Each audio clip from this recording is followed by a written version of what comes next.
Hello and welcome everybody to another edition of Wednesday Night Fights Online Edition, episode 29, coming to you live with some good-ass BBTAG action as always here at WNF. Looking forward to all of the wonderful matches we have for this PC bracket tonight. But of course, before getting into all of that, we do have some introductions that need to be made. First up is yours truly, TO bracket runner and host for tonight's BBTAG bracket, Master Cheap. And with me here on the mic in the commentators booth are none other than two of our wonderful regular commentators that we've had time and time again here for WNF BBTAG. Up first is someone who has been constantly and consistently able to escape the gotcha mines as of late and make his wonderful return to BBTAG commentary, Lon Lilly. And joining him on the mic is none other than a regular we've seen time and time again, and always wonderful to hear him on the mic, especially partnered up with Lon, Four Sword Kirby, aka Podge. How are you both doing tonight? Yep, I am doing a-okay. Finally, seemingly freed from the shackles of the gotcha hell minds in order to give you some insightful and/or cursed commentary for tonight's PC tag, B tag action. As always, very excited to be here, and yeah, very nice to be able to commentate once again with my fellow Yu-Gi-Oh player, Four Sword Kirby. I'm doing great as well, fellow Yu-Gi-Oh player Lon Lilly, and though you may have escaped from the gotcha mines, I am here slowly being dragged back into it, but not so deep into it that I cannot commentate some lovely Blaze Blue cross tag battle action tonight. And it looks like we have our contestants ready and willing to grace us with some excellent gameplay right off the bat. Although Quick Jab is picking characters that I've never seen him play in my life. Okay, we got one character. we're getting closer, but yeah. These jabs on these characters are not quick for sure. Definitely very slow. Yeah, definitely. Quick Jab is a player that I know mostly for playing Akihiko. As of recently, like Aki Susan, I think, but definitely a punchy boy enjoyer. So swapping over to the Rachel Wald is definitely an unexpected shift, but if that's what we're going to stick with, I'm very interested to see how they play that, because that is a very unique team, and only really a team that has been kind of played by one person, Serene Smile. So I think, Serene must have put him up to something here. I don't know why this team is up there right now, but yeah, on one side we got Quick Jab, on the other side Moontide, playing a good shell, Kanji Naoto S. I think there's unexplored tech here, and I think this is a puns team, is it not? Yeah, this is like the puns trademark. I mean, if you know anything about pun and done, dude just kind of like plays whatever. But if I had to lock down a main team, that'd definitely be it. The Kanji Shirogane.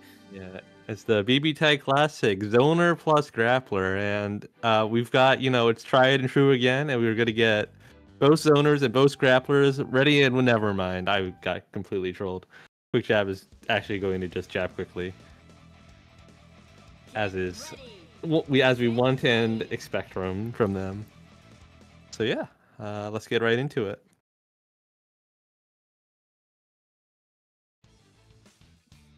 El Clasico Riverside Space coming up. You're going down for the 10 count. 10.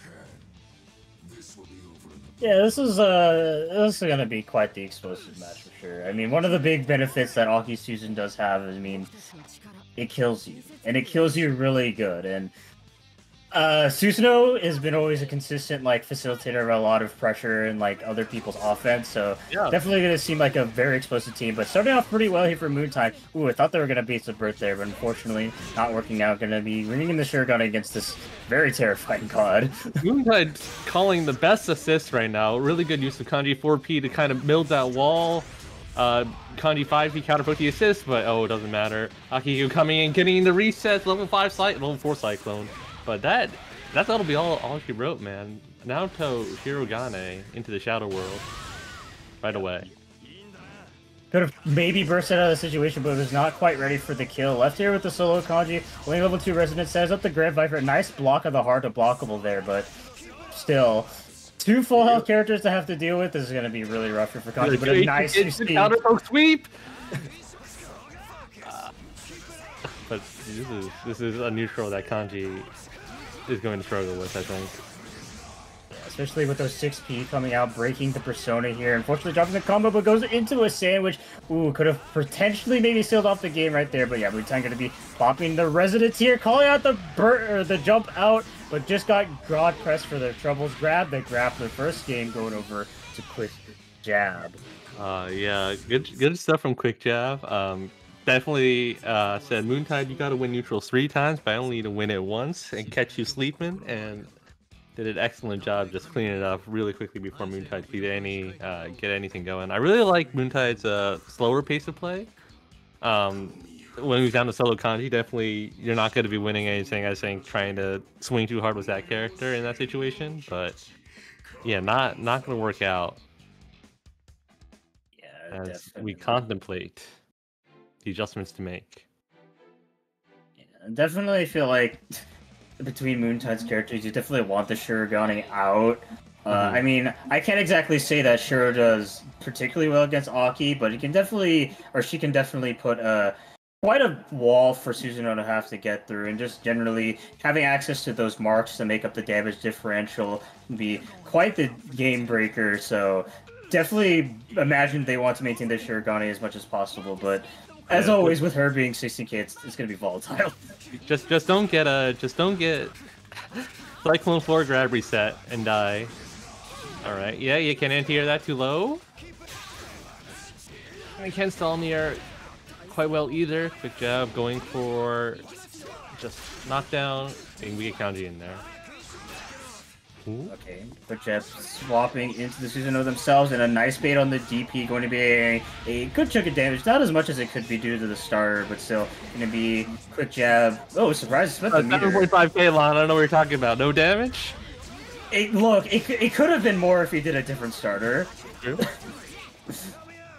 No damage compared to Susanoo. 7k is nothing for that character. Very low. What a pen race for the 6p.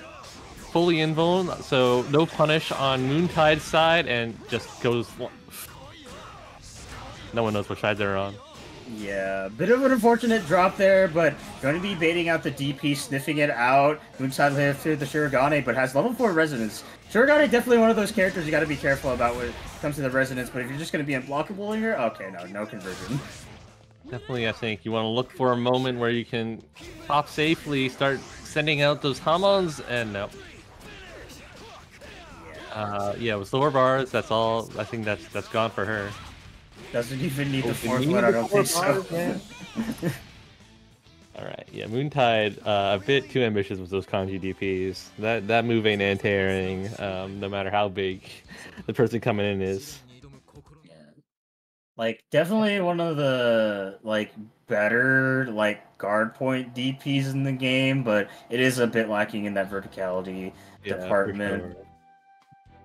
So yeah, definitely I think Moontide is panicking a lot on offense, or no, sorry, on defense.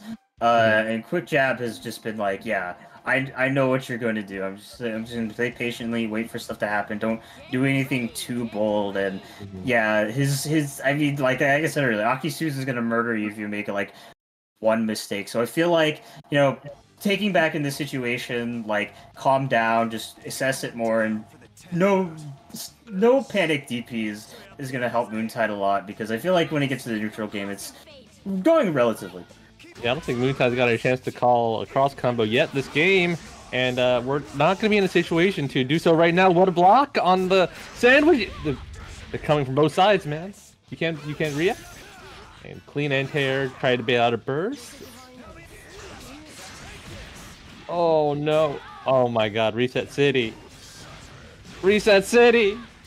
And there we go, no Naoto once again, right away. We're back down to solo Kanji against the Shell. Yeah, oh my God. 105A starter with the CC on deck, level 5 Cyclone. Oh, Kanji, you're not looking too hot. You could be down to like just a sliver. Not gonna spend the bar, keep it for push block and defense. Alright, pops the resonance now, level 1 here. Trying to just get out of the situation if all possible. Nice up of the situation there, but unfortunately gets hit by the 4P and just gonna be a swift cash out. Go into the DHC, kill off the Kanji, take it 3-0. Yeah, it was really rough during that sequence too, because both of those characters, they're essentially gonna push Kanji back. Can't even get a happy birthday consistently, or not even gonna let him get a happy birthday just because Kanji's continuously getting pushed. But yeah, quick cleanup by quick jab. You know, perhaps they'll bless us with the Rachel Wald secret tech another time. But in the meantime, we're gonna be getting our next match on stream, which will be Luke playing Yang and then Blake this time. Used to be a very frequent player, has been on and off as of late, and I do not know who their opponent's going to be. Rakato says, "Burnt bread. The bread be burnt." Burn my bread. What I can only presume to be a Persona 3 reference versus Orax. That's true. That's true. That's true.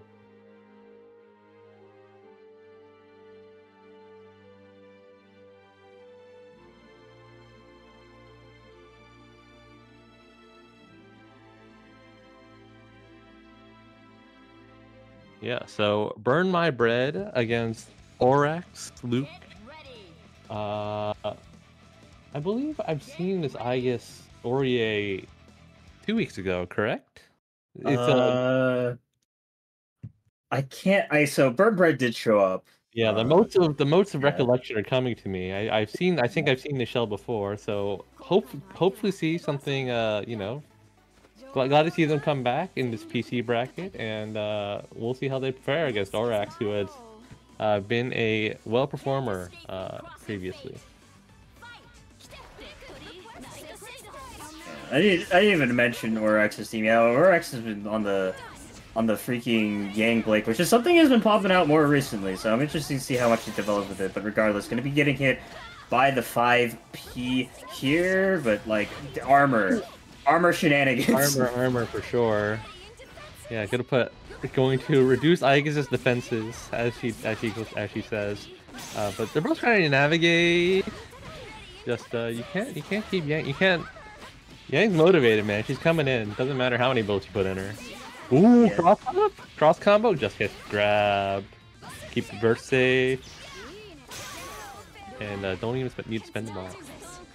Yeah, gonna be locking out the Aegis here. Left with the Solo Aurier. We saw the Solo Aurier, I think, last week kind of do relatively well here, but still in a pretty bad situation nonetheless. But just trying to hit those JAs, but the Blake spacing proving to be a little bit too difficult for the Aurier to really get anything going. Mm-hmm. Yeah, Luke is doing a surprisingly good job navigating the screen and also getting neutral 5C. Yeah, just trying to get out of the sandwich scenario. Using that JC, I assume, to try to snipe out the Yang, but not quite working out, but not getting hit either. Mm-hmm. And Burnt Bread looking like he would die in 1 or 2 more hits. Actually, he's just going to die on this one. Tried to pop the resonance to regain some momentum. That'll be it. Luke playing extremely well, or extremely evasively, which is Blake, doing a great job at doing that during that last match. And I mean, as you should, Blake is definitely one of the more obnoxious characters to try to pin down. She has a lot of air stall, really long buttons, and good mobility too to boot. So it's always one of those characters that, for a character like Aurier, that doesn't necessarily have like a get out of the skies option. I mean, she has JA, which is a good air button, but it's not like it's not a fly swatter type of thing. You know who does have a fly swatter? Adachi and AZO, and that's going to come into play here. I think Burnt Bread was tired of trying to chase that character. And these days are going to be a bit more effective at dissuading Yang if they're able to land a hit. Unfortunately, you're going to be struggling. Never mind. Yeah, kind of an unfortunate 2B here. Burnt Bread going to be picking up the pieces and just getting corner. Nice push look at the situation, but you are still in a sandwich. There's the DP, but there was not a big enough gap for that to punish. Going to be getting a nice chunk of damage, but this is... Oh, could have killed, but didn't get the right height for the 2A relaunch. Oh, I tried to bait something, but unfortunately, Adachi is still hanging out there.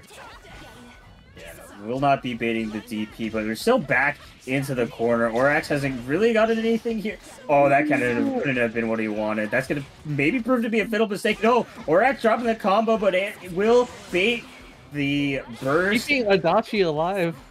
After all that, now you Blake mirrors. Rarest mirrors in the world. Alright, letting the Blake combos. Get the Oki! Wow, so tricky on the super jump. Relaunch. Yep, cash out into the super. Just try to equalize his health as much as possible. Bait the burst as well.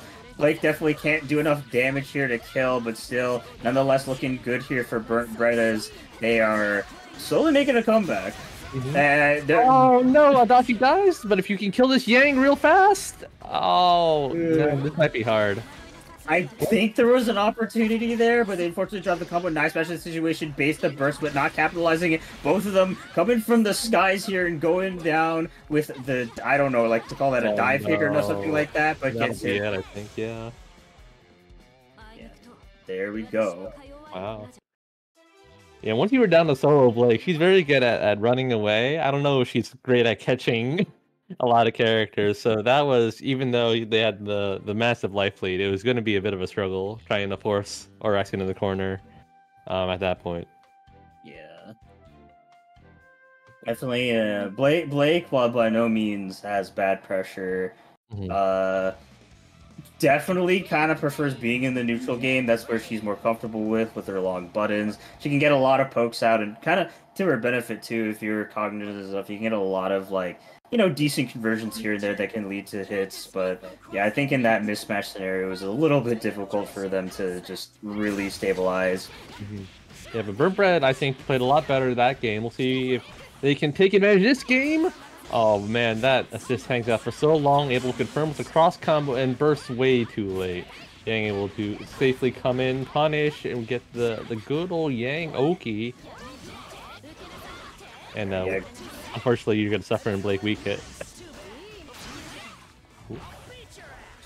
Alright, yeah, not really a threatening cross combo nonetheless, but getting the Adachi out, just trying to get something very nice to be. Out of here. Alright, yeah, that's what I like to see. I like to see laser plus 6p. Yeah, keep it safe. Keep it crispy.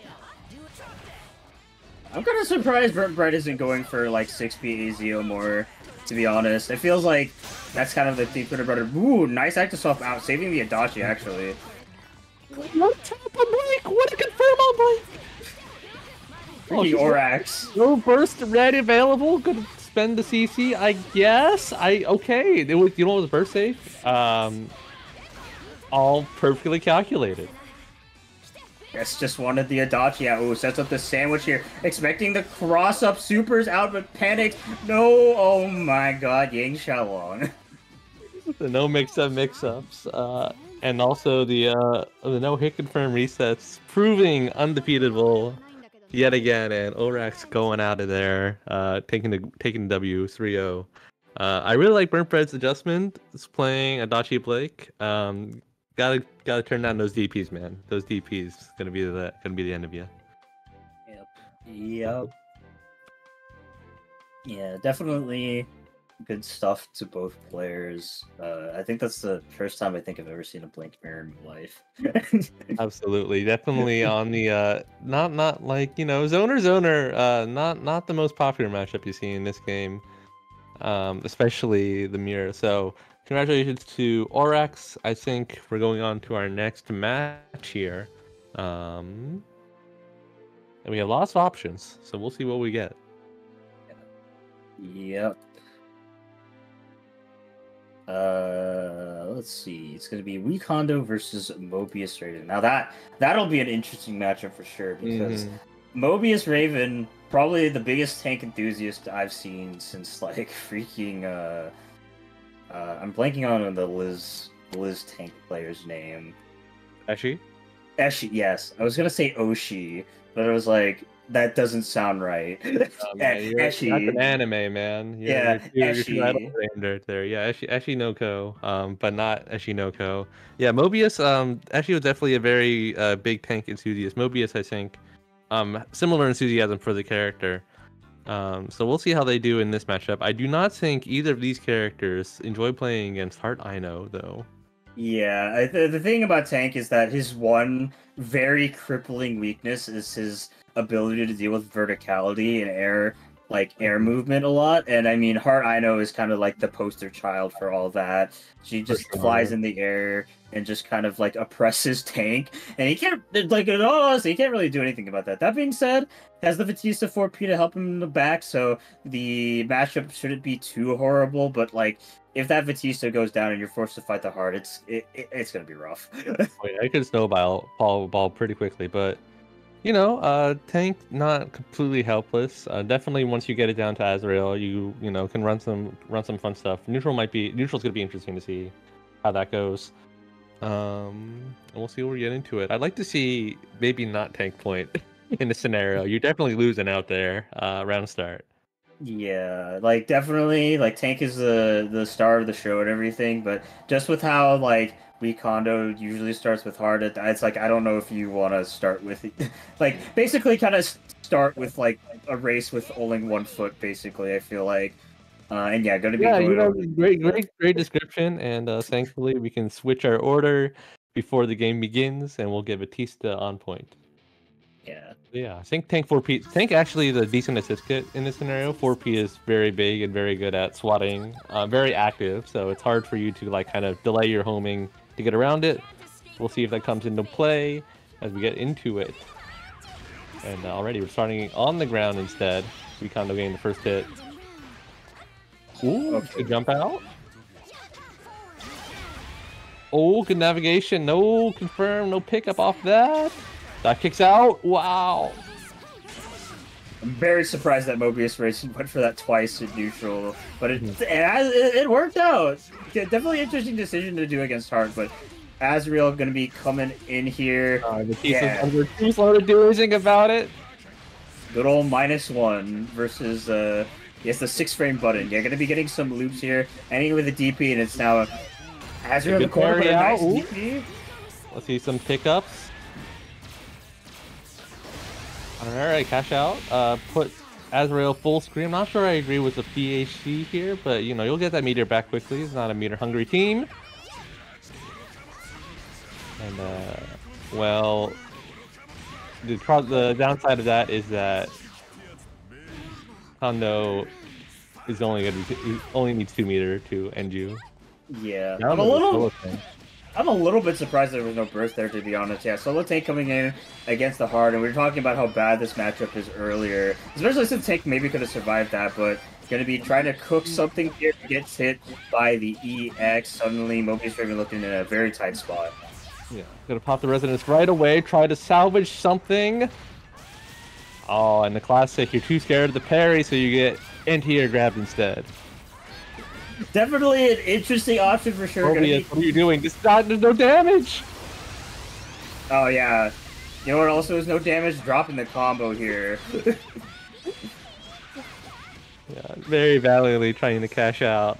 But I think that's just going to run your combo timer up to max and leave you at nothing. So unfortunate how that turned out at the end. Kondo getting the first game. Yeah, and I mean, you know, to Mobius Raven's credit, they while I would call that grab bold for sure, that's kind of the stuff you need to do when the matchup is that bad, is really abuse the one thing they might fear and just try to get something spooky off it. Like I wouldn't be surprised if like next game over, if the same scenario that he just does like wake up JB. So as crazy as that was, like I appreciate the mindset that he's willing to have against Heart, because it's just like, yeah. It's super legit. When you got a parry, DP, sometimes you know they're going to land and try to bait something. You just grab them instead. And you know, we're saying, yo, screw Batista point. We're putting the star on the show here right away. We're running over Azrael, but the small high school girl coming in to stop all crimes. Yeah, gonna be cashing out. Awesome. It's fine. It's fine. It's still corner carry when they tech into the corner for you. 2A pickup? Oh, the fancy tank combos coming in. Alright, a lot of swag. Ooh, expected a DP there. Heart 6P actually being converted off of, but a little bit of a weird hit. Azrael couldn't quite fully confirm off everything. Azrael doing some Super Mario jumping here and there, trying to stomp onto Batista's. Oh, and then the unstoppable instant air dash JB. Yeah. Ooh, unfortunately dropping the combo there. The blocks. Keeps out a scenario, mashes gorilla out. You can't escape the gorilla arms. And now we're down to solo tank. He's trying his best. Oh my god.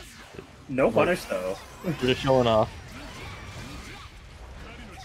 A couple opportunities I think for Rikondo to kill here, but playing with his food just a little bit. I can't believe that hit. Actually, what do you mean I can't believe that hit? It's freaking tank. For sure.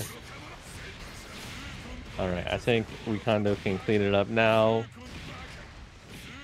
I mean, this first breath. We got cross combo, and he's gone. He's gone, man. Pack it up. Yeah, Gustav putting in a lot of work. I feel like in these last few matches.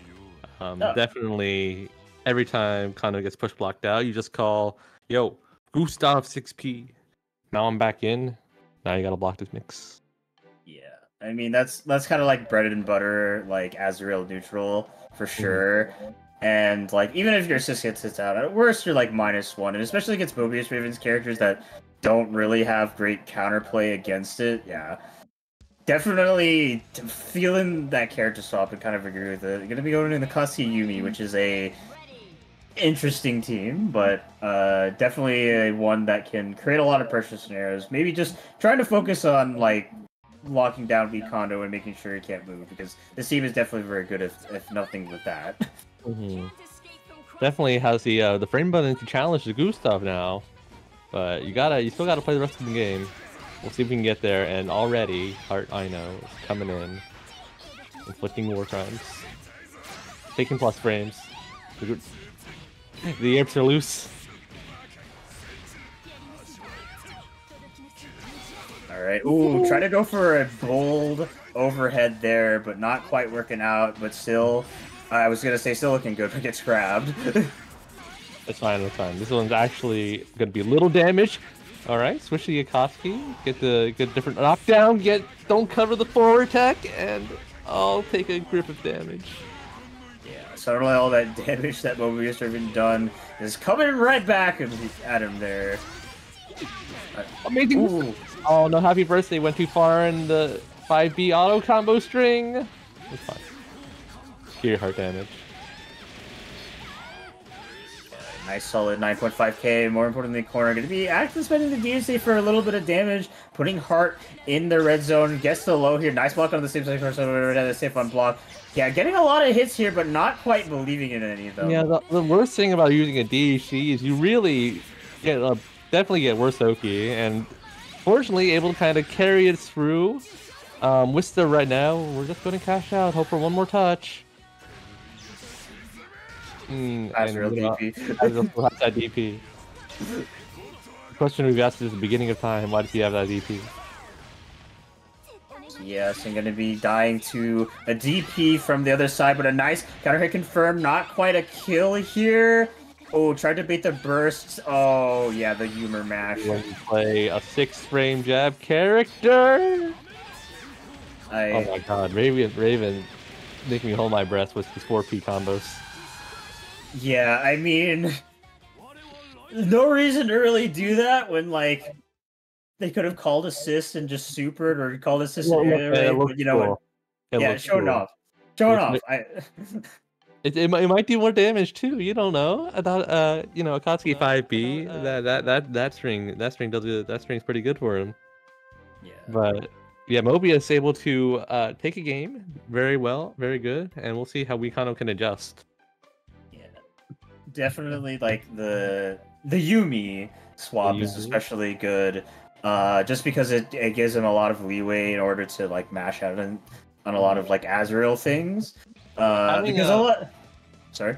No, I was about to say his last two characters, Tank and Batista, they don't have like super slow buttons, but the buttons they have that are like pretty good, like, are lows, and so it's a lot harder to stop like people stop like Azrael jump cancels and Heart kind of trying to homing in at you, but while not committing to a button. Yeah, for sure. Good blocks. Ooh, unfortunately getting it low there. The freaky ABK parry lasting always so long. But a very nice navigation around the anti-air. Going to be getting a punish on the Akatsuki. Yeah, Koski looked at an Apple Maps that time. Oh, directions unclear. I don't know, man. On the freeway, Yumi, we have a code red, guys. Medical emergency. Shinobi woman getting destroyed by a high schooler. Yeah, gonna be putting Yumi in the one-touch zone. Very nice poke out. Tried to mash after the incoming. Not the place you really want to. As Akatsuki here gonna be left in the one-touch scenario. Azrael coming in. Nice block on that cross-up. I got hit by that. And unfortunately, I think because Heart switched out as she did the grab, the parry did not activate. And as such, that DP whiffed. And there goes Mobius out of winner side bracket. Yep. Definitely a valiant effort there from them. But yeah, couldn't quite get through the Azrael Yumi. Just I think kind of were feeling themselves a little bit too much on the aggression, and was just like, nah, I got this. I'm playing Yumi Akatsuki. But the thing about that, when you play against Heart, you always gotta keep things airtight as possible. And did a few two things overcommittal, was punished for them, and just kind of got snowballed from there. So unfortunate, but nonetheless, Wakanda going to be moving on. Yeah, Wakanda played a very like interesting and I think effective brand of Heart in that scenario, because they were very good at using things like the Heart Punch and Gustav and stuff just to like beat out push block a lot. And a lot of Hearts, their content was you wasting the bar, they'll go back and do homing. But Wakanda was ready, man. He's gonna Heart Punch you out the wazoo and get conversions off it with his good offensive structure. So congratulations to Wakanda. We'll be seeing you soon, I think, because we're getting the other half of our winners semifinals right now. Serene versus Orax. So, yes, a brawl for I guess this is like kind of like old PC tag lore classic match. This is a 2021 match for sure. Yeah. I think everyone's improved a bit since then. And Orax is playing a different character since those days. We've not seen the Elizabeth yet. I don't know if we're gonna see the Elizabeth, but we got Yang Hilda in here today. Definitely a character I haven't seen them play before, but excited to see them play now. They were playing in lobby a bit earlier, so maybe this was this is an adjustment on their part to Serene's gameplay. Yeah, I won't lie, I'm not particularly sure how Blake versus Rachel pans out, and I wouldn't be able to make an assumption about that. So maybe just documenting that, but nonetheless, going in. Yeah, Blake into Rachel, probably not the best, I think, just due to the speed of the buttons. But I do know that Hilda 4P plus anyone who has jump in pressure, always a painful thing to deal with. We're not gonna see that though. We will be seeing armor. Yeah, for sure. The nice thing about this team is the fact that shoulder tackle is armored. Even if like Hilda gets hit out, Yang can more than definitely still like punch you out of whatever you're doing. It's kind of funny. None of the characters on Serene's team particularly notable for their foot attribute property moves.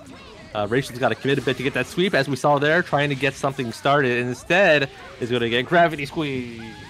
He reset back to neutral, as Hilda's love to do.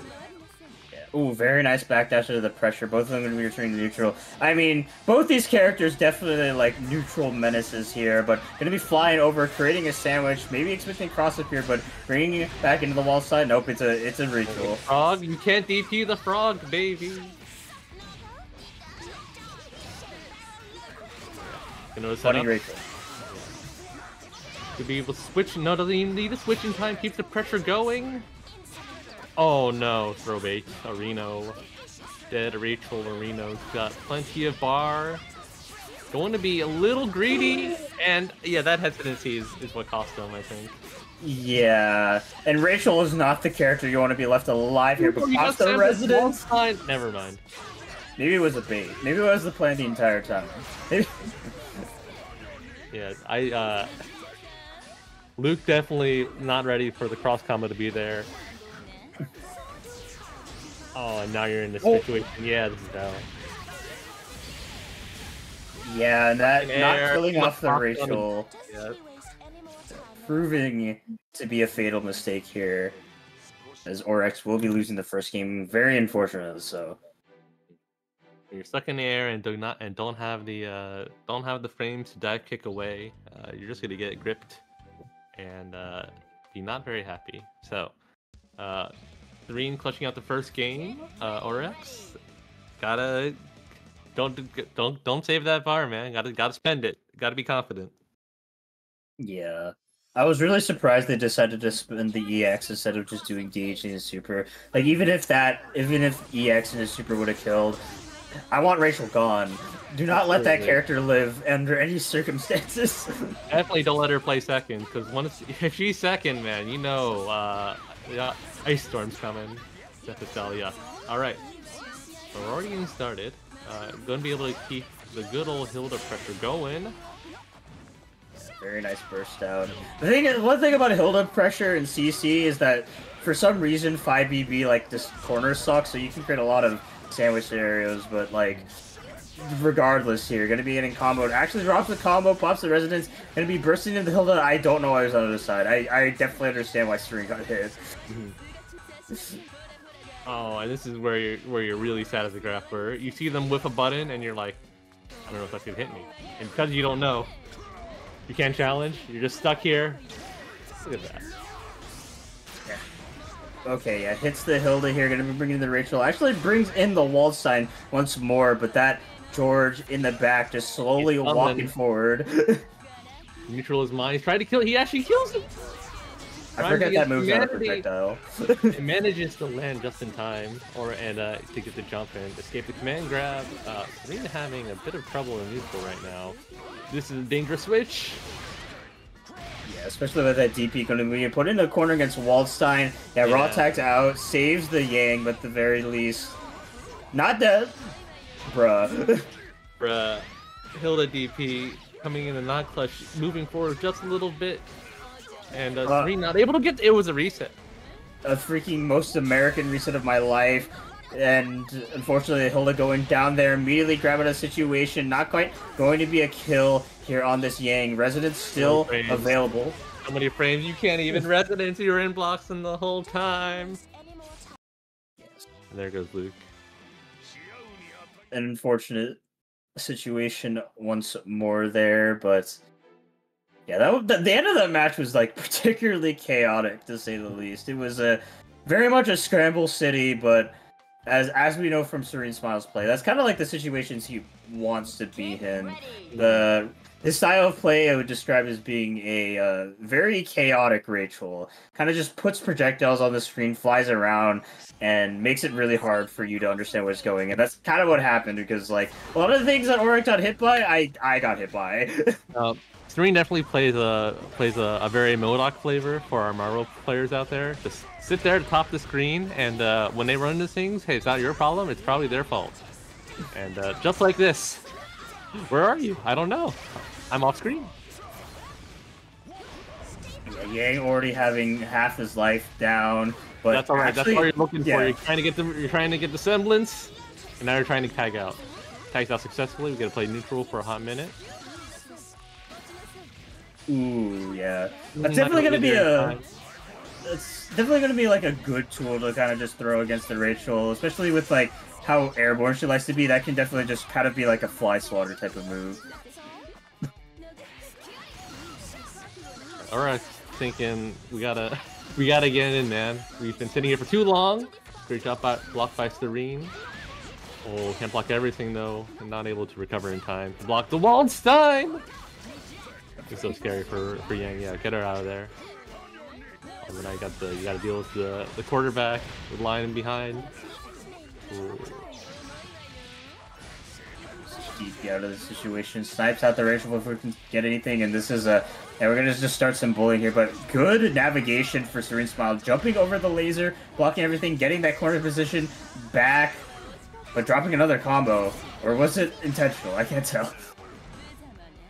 Yeah, Serene, despite having a very threatening situation, you still got Hilda out there, pretty healthy.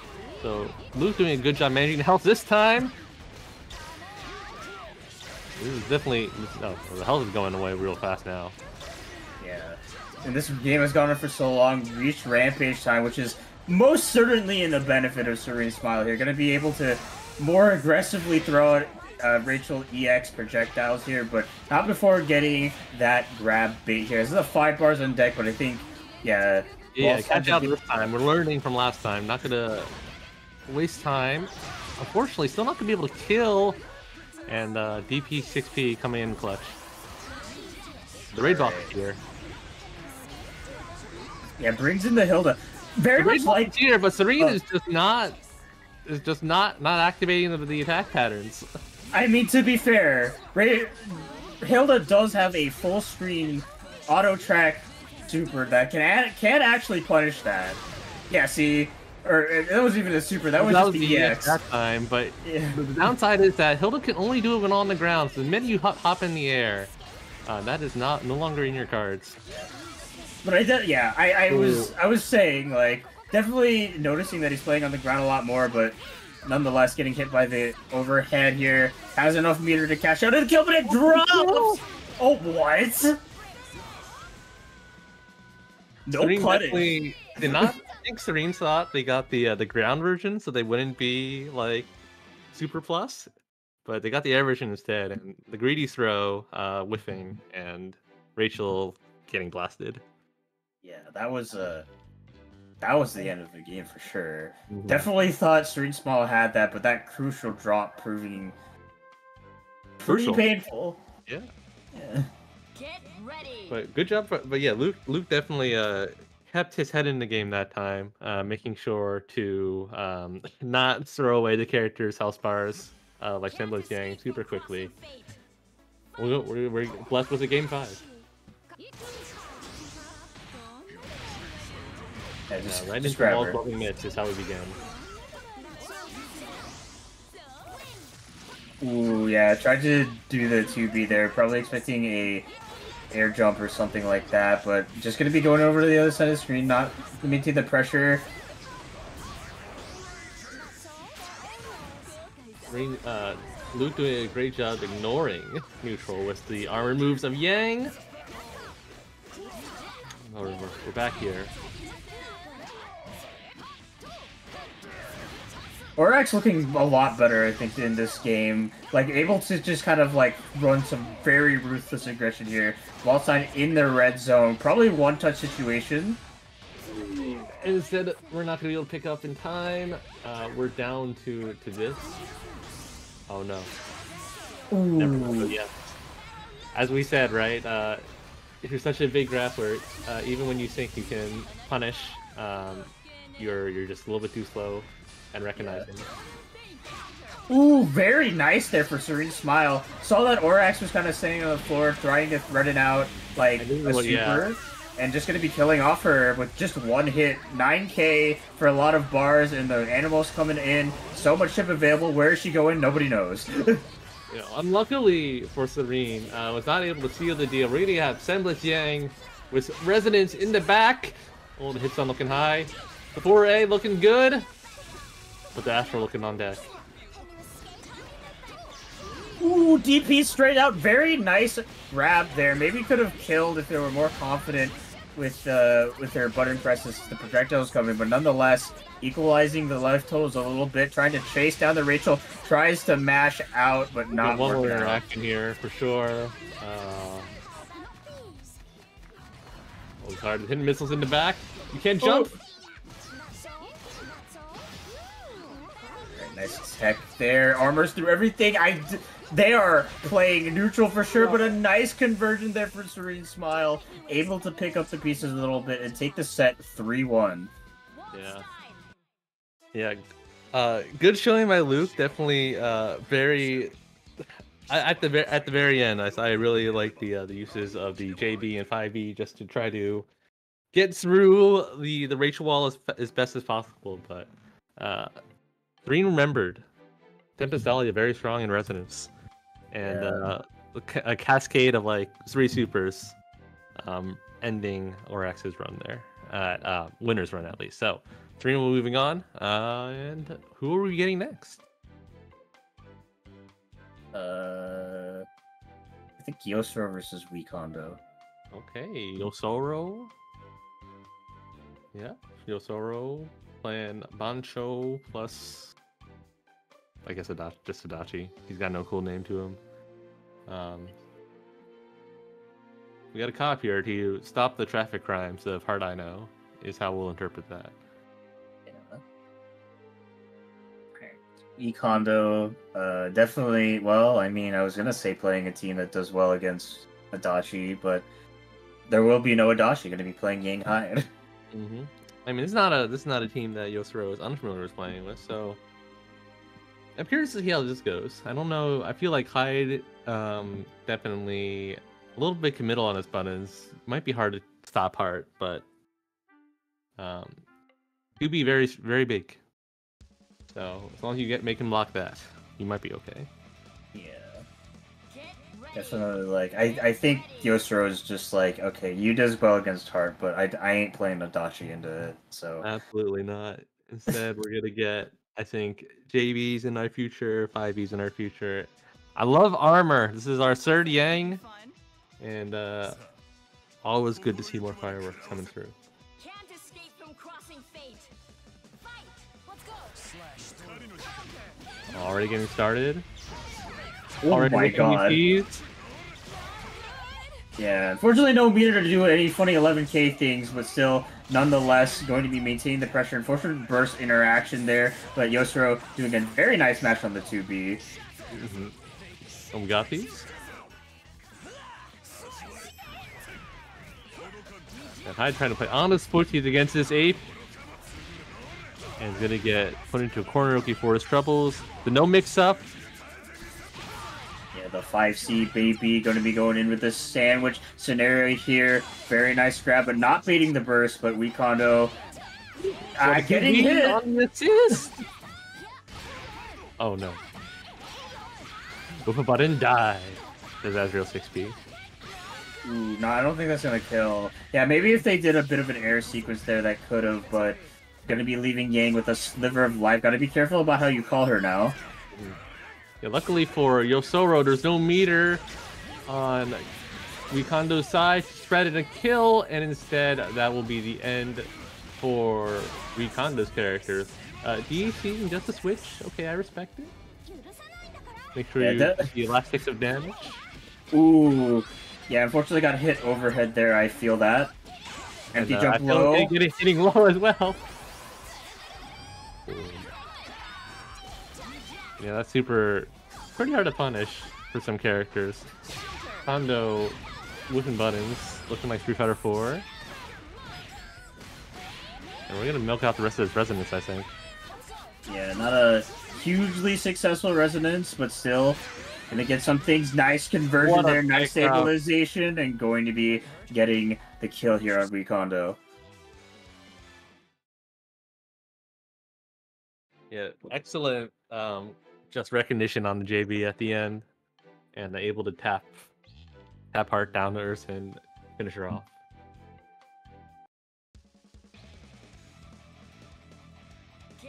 Yes, and definitely, I mean, while better than Adachi matchup for sure, I can't imagine like Yang is particularly great against her, but I think Yosoro navigating around pretty well, recognizing a lot of situations where they can actually 2B, which is not something you really want to do against Heart, but they've been successful so far, but going to be hitting with the cross-up empty jump. Jordan's coming through! High burst. Hitboxes? Oh no. Not able to get the pick up. I guess maybe weird uni hitbox. Throw whiff. Go for the throw again. Yosoro. What is the Yosoro classic? With throw into throw. Okay, nice block No so far. intimidating. Breaks the DP. Oh no. Don't know what they were cooking there. The blessings of being able to DP without getting punished. The one trick BB tag players don't want you to know. Oh, the trading for slams going to work out in Azrael's favor.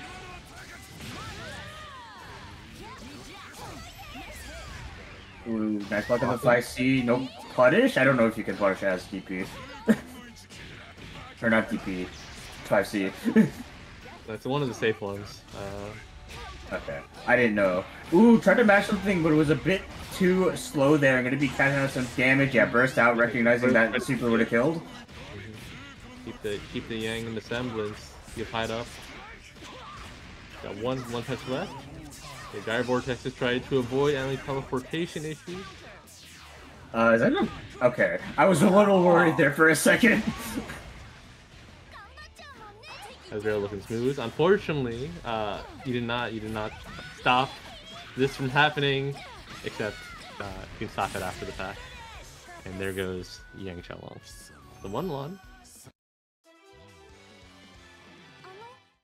Yes. Definitely. I mean, like obviously it was better off for Conduit there, but yeah. But as far as I've seen from these two games so far, Yosuro is playing a lot less aggressively than I kind of expect him to be honest. Maybe like, well, I mean, he's not playing Adachi. He can't really get away with it. So yeah, toning it back a little bit with the aggression, making sure that they don't do anything, and they're doing relatively well. These games have been kind of even. Yeah, definitely. I think forced into a more of a patient, a footsie style. What a great swap! Yeah, the very last second, and unfortunately, not gonna finish the combo. Yang coming through, ignoring your hits, getting all the mix going. Ooh, yeah, we kind of just getting hit there, but not baiting the burst, allowing Heart to kind of get in safely. I'm kind of boldly calling out that Azrael. Let him cook, man. Don't let him get punched. Oh my god, that was an unfortunate interaction there, but Yosuro bursting out in the right situation, but the Heart Ino still coming in, goes over the overhead, has to spend the 2 bars for the cash out, but getting the corner position is going to be kind of terrifying. Never seen the Heart use that button in like pressure, man. That's crazy. Alright, we're getting tied out of there, and this time Yang's staying right outside of Semblance. Yeah, not quite there yet, going to be popping. Wekondo is trying too hard to flag, man. Going for the... Never mind, everyone's trying too hard. Okay. No, Suro, please do a combo. Well, you know what? It was all part of the plan. We're gonna get Semblance Yang. And absolutely bonkers just... What? This game's great. I love this game. This game sucks. What am I kidding? Heart, I know. King Crimson bringing those frames into the future, but back to the past, saying, nah, man, I can whiff cancel that button. That was crazy. She freaking DP'd over the super. Dude, Heart was so deep into that swing, man. I don't know how she was able to pull it back. Mike Tyson-esque technique right there. Fake out completely. And God. Out on the other end, bloodied and quite disappointed. We're in round 4. Yeah, what a crazy way to end that. I have no words.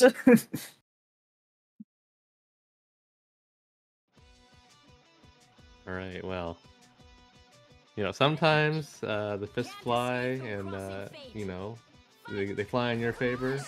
This time, not going to work out for Yosuro. We'll see if they can come back. And wow, that TK dive kick is actually so fast. I'm learning something new about the viability of that. I think it's unreactable. I'm not entirely sure. Oh my god, again! The delayed overhead. Yeah, Heart Ino gonna be coming in here, just standard Oki. Nice block so far, but the mix is still coming. I've never seen, man. Heart's not supposed to be able to do this. Wow. Spend some in that bar, you're ranking in that back. Yeah, get a block. Ooh, they clash. Never mind. A nice smash out and a good evasion over the DP here. Rikano going to be getting a nice chunk of damage and probably cross-rating in the Azrael. Let that heart heal in the back, but Yang will be popping that resonance. Oh, the frames. The laggiest freaking hide 5B known to man. Chip damage is permeating through the screen, across the waves. Ooh, very nice 2B there. Gonna be getting a good stabilization as well. Yosuro just trying to find their place here, not trying to play too aggressively, but gets hit by the 5A. Good burst out of the situation. And no tech on the grab. I mean, I was definitely caught off guard. Would not have picked that either, and we're gonna be able to force it down to Solar Heart. So, yeah, good choice I think to switch into Yang. Make sure you get Hyde cooking a little HP back there, but I think. Oh, might be alive? No. Good route. I mean, Hurt could have done the 5A auto cover string. You can't cross rid off that, but that might have been enough damage. Very nice 2B there, but no stabilization over the hide. It's gonna be a little. The 2B of the heavens! Oh, but didn't get the resonance version. I don't know if that's gonna kill. Yeah. He pressed that 5B like we got City planning out here, man. Set it up 5 years early and then watch the heart run right into it.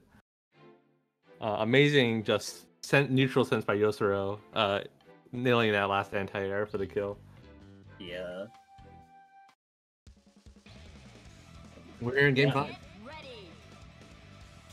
Yes, and I mentioned a bit earlier, but Yosuro plays completely differently than I know him for with this team. A lot more patient and just a lot more willing to kind of like just play the neutral game and just try to like make them come to them. Not overtly committal by any means.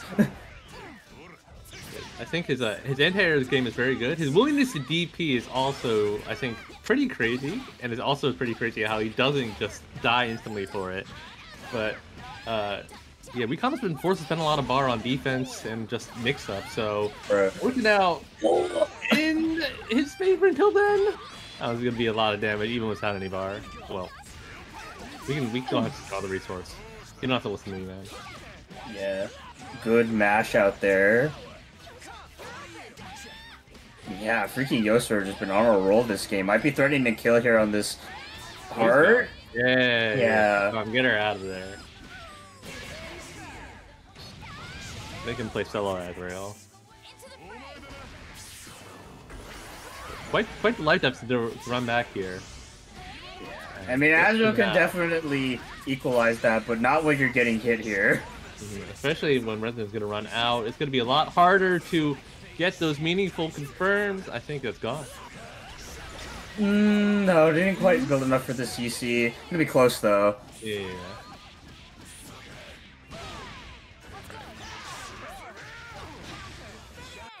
Yeah, and that was oh no, he's just save the frames. Bar from the world.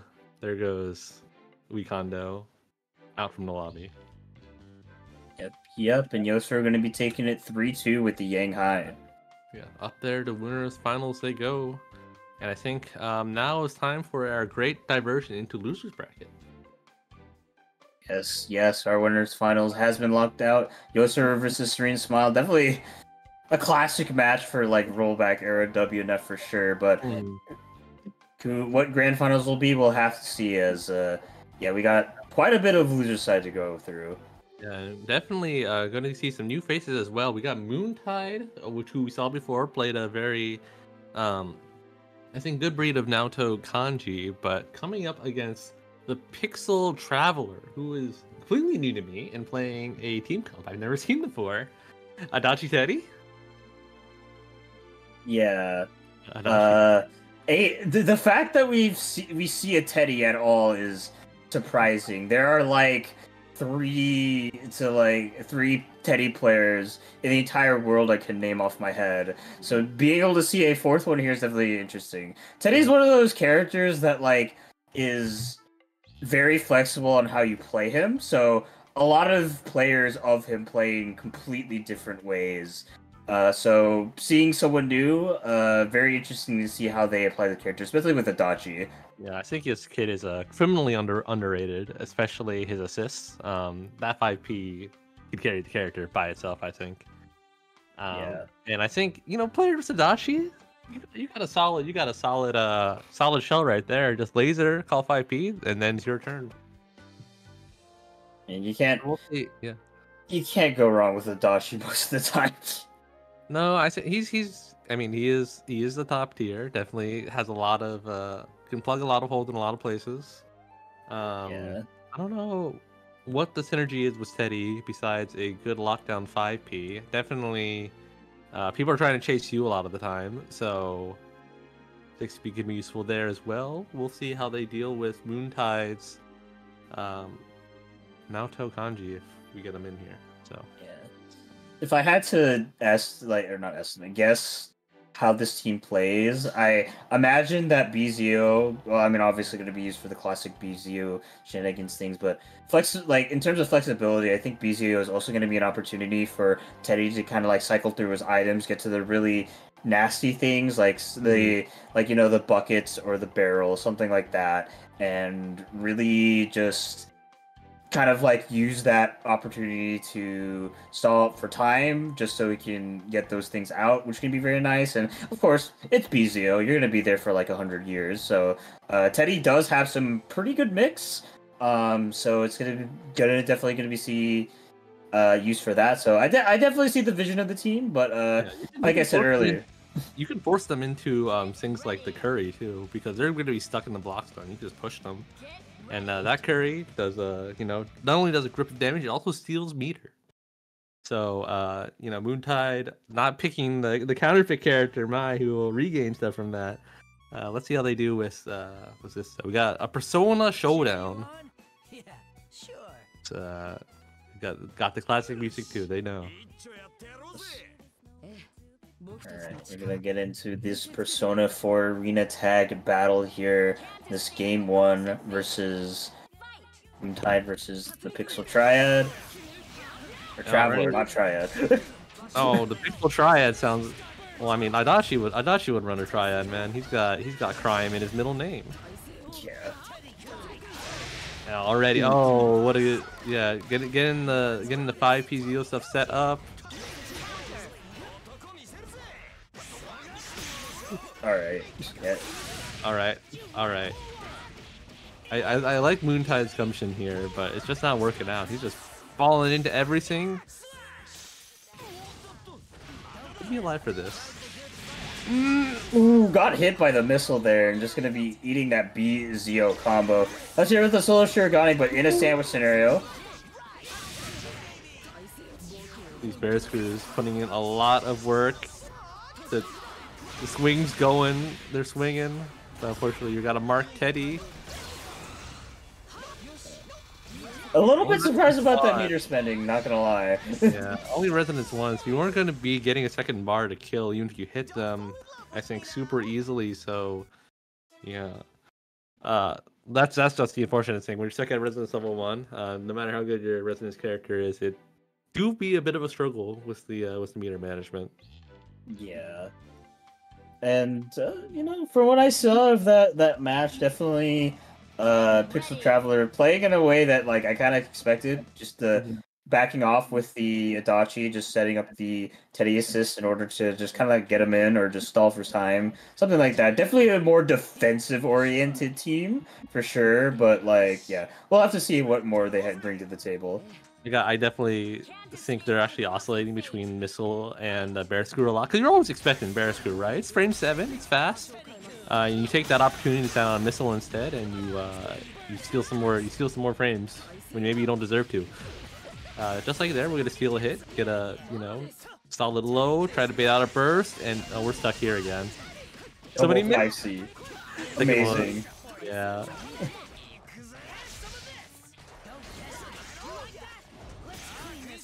Oh. Not able to get there in time for the punish. Oh, and now we gotta play neutral. That's Kanji. Wow. Practical Teddy pickups, manages to grab the drink too. Good awareness with his items. Kanji's not having fun against this zoner pair. Wow. Alright, yeah, both of Moontide's characters on the brink of death here. Barely didn't kill with that AZO, but will be get killed by that JB.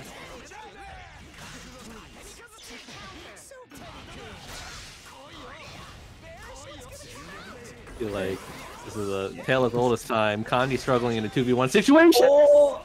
Ah. He almost killed off that. That would have been sick. Yo, the freaking TV into the 5C, the most snazzy mix known to man. Absolutely. He shredded, man. The Tony Hawk combo's coming through. The impeccable movement through the television into your face, onto your dome, and into a 2-0 set lead. Yep. And I feel like it's been difficult for Moontide to like really navigate around, and it's mostly that Kanji for sure. So, and he's swapping to the Yu Yosuke, like 100% going to give them more leeway in terms of their neutral game, which has like been the biggest, I think, detriment to Moontide so far. It just does not have a great way of dealing with the zoning. Yeah, Moontide's just not been feeling comfortable getting now to take their turn in these scenarios. Narukami's long buttons, long art and law might reach Adachi a little bit better, except again the Zio is there. Oh, a little bit too much movement. Gets the burst baited and running into all these DPs. Yeah, just trying to lock him down here, but doesn't bait the Adachi match, but bursts right in the right time in order to punish that Adachi auto combo. Oh, we don't got the Yosuke loops. We're gonna sit here. No baiting out the DP either, but I'm really surprised that Yosuke DP actually hit, not gonna lie. No, all these, we're at DP City. I'm guessing that was to help stabilize with the rocket incoming. Moontide. Definitely a death of 1,000 cuts. Getting hit each time, not even able to punish, and runs right into the ball. That was a little bit unfortunate there. Just wasn't aware that's there, but goes into the barrel. Alright, barrel is finally exited. And instead you get fished. Yeah. And yeah, Pixel Traveler they're gonna be taking a 3-0 victory over Moontide. Yeah, good showing from Moontide. Like good showing coming out. Good showing by Pixel Traveler. I think this is the first time he's entered, from what I know. We'll be seeing him in our next game. Well, future in bracket. I think we have Mobius and Quick Jab coming up before then. But yeah. Yeah, you gotta learn the Adachi matchup, man. That's what it was feeling like. The Teddy one, that's a bit hard to get experience, but you know. Considering how common Adachi is as a character at every level of play, I mean, look, he's a top tier. You gotta figure out how to get around that laser. Yeah, like, and I mean, it's easier said than done. Not every character can really navigate around Adachi. Kanji is definitely not one of them, but yeah, with Shirogane, like, she has things. She has her DP. Yeah. Her DP not being horrible against Adachi is definitely one of them. So, better navigation, I think, around the Adachi would have been there, because I feel like the Teddy, while I wouldn't say figured out, is far easier to have to deal with in comparison. Mm-hmm. Yeah. Speaking of lasers, we got another pair of lasers coming through. Actually, we got 3 lasers if you count Susanoo 6P. We're in Hitscan City, looking like CS:GO up in here for a coming match. Mobius, Raven, and Quick Jab. Yep. So who knows Quick Jab down to losers? Oh, it was Yosuro. It was a close set, 3-2. Yeah, so it'll be explosive set, I'm sure, as well. We'll see. I think Mobius' team plays a bit better into this, just as far as, like, you know, I don't know if we're going to see the Yumi Akatsuki switch. But definitely not going to be easy to navigate still. Tank just, Get ready. once again, has a hard time getting free. Yeah. And he has like armor put him moves on and all point. that, but it's really risky against like these characters because they might die. They might just end you if you would. So You're going down for the 10 count. getting right into it. This will Can't escape from crossing fate. Fight. Alright, yeah, gonna be starting out with a sway round start here, but gonna be pushing out the situation. Unfortunately, though, getting hit by the 4P. Batista luckily falling out. And we're going to switch to Susanoo. Definitely. Oh. Oh, okay, just grip him.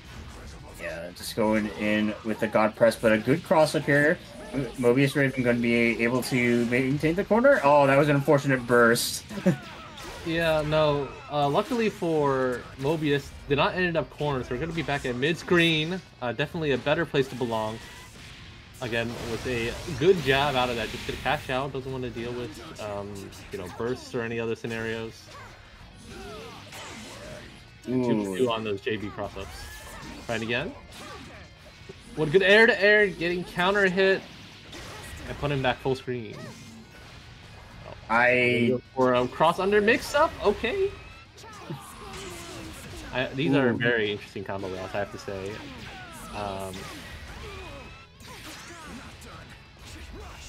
Yeah, I don't know what the plan was there, but going to be baiting out and punishing that DP. Has that 4 bars available, but yeah, going to be committing. Yeah. We're not doing. We're playing creative mode today, guys. Custom combos.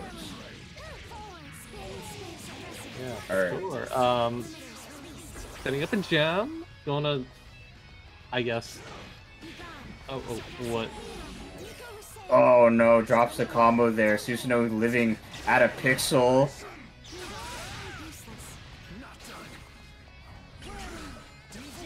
Yeah, gem setup kind of in the back here. Frames from that. Oh. All right.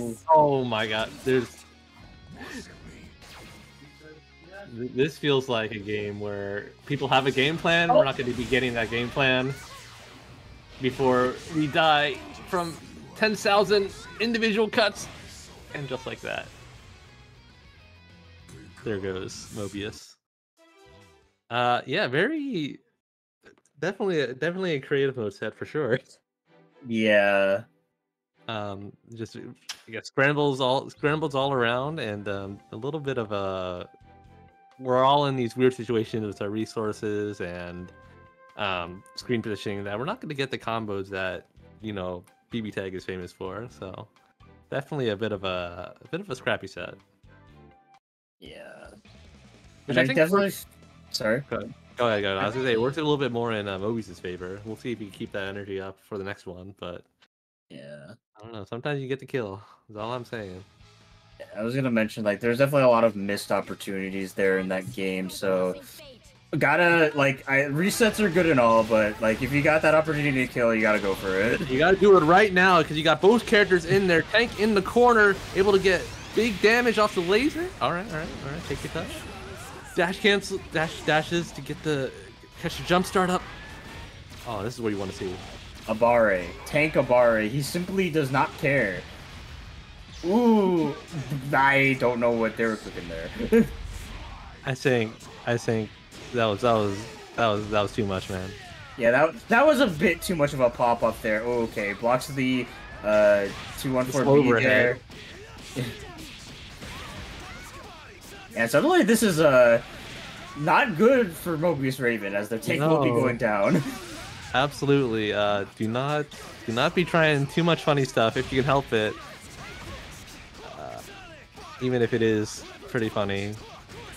Yeah, this game is suddenly crumbled to pieces here for Mobius Raven. Left with the level 1 Resonance, Red Health Batista, but ooh, okay, committed to the 5B. Quick jab, able to get the pick up there, but now full conversion, but I was gonna think that I was gonna get punished, but I think they committed to something too much, but still winnable here, but the gem getting poked out here, quick jab, taking the second game. Yeah, definitely quite a little bit exhausting to watch. Yeah, Mobius, he was on a roll, but unfortunately, cooking a little bit too much, left the heat on, and suddenly the house is burning down as Hank went away, and you were stuck with Batista. Yeah. No homeowner insurance in sight. Absolutely not, man. Yeah, But it's all right. I was going to say the team was doing fine, but apparently we can do better. And by doing better, we're gonna move on to the classic Akatsuki Yumi, as we saw before. History shows that this team has won more games than Batista Tank, so maybe the stats don't lie. I didn't even know there was a gap there. Yeah, well, I think much like last game, we started off with a happy birthday. And we'll see if we get a jump in DP again. Ooh, nice coverage there with the 4P, but no full conversion. Quick jab, very cognizant of the Rekkas and be able to punish. What a tech. Saved his life. Ooh. Yeah, gonna be getting a hit here, but no full conversion into a kill. Yumi in the one-touch zone. Nice Subretta scenario. Gonna be getting that happy birthday and almost killing off Susan. Don't call this. No! That gave me a heart attack. No cap. Yumi was going down. Almost for sure. Yeah, at this point, if I'm Mobius, just play the solo game. You call an assist, you lose a character. Okay, well in that case it worked out perfectly. You were able to kill their character. We're down to solo. Below. We're down to nothing. No life. Yeah, Akihiko gone. And Mobius proving once again, numbers don't lie. Just pick the team that has had more success. And as always, make sure you get your round start happy birthdays. Yeah. This time, didn't try to pop off on pressure and was able to kind of like stabilize things for sure. Definitely, I feel like Quick Jab has been a bit antsy on the defensive side of things. So like, especially against playing like a team like Yumi Kasi that can make everything so airtight. It's like you don't want to panic on defense. Yeah, but you know, making improvement this time, not getting happy birthday round start. Ooh! And almost ending Yumi right away. Instead, we're going to be having to get a very normal combo, very normal damage, and play Susanoo in the corner. Ooh, hard to blockable. Oh, yeah, forget. Mobius Raven is also being very brave on defense, which is like, against Aki Susan, you are playing a brave game there, but the low into the high here. 5C going to be cashing out and going to get the grab here as Akihiko will be going down. Susanoo coming in with level 2 resonance. This is still definitely doable here, but gets immediately hit by the 2B.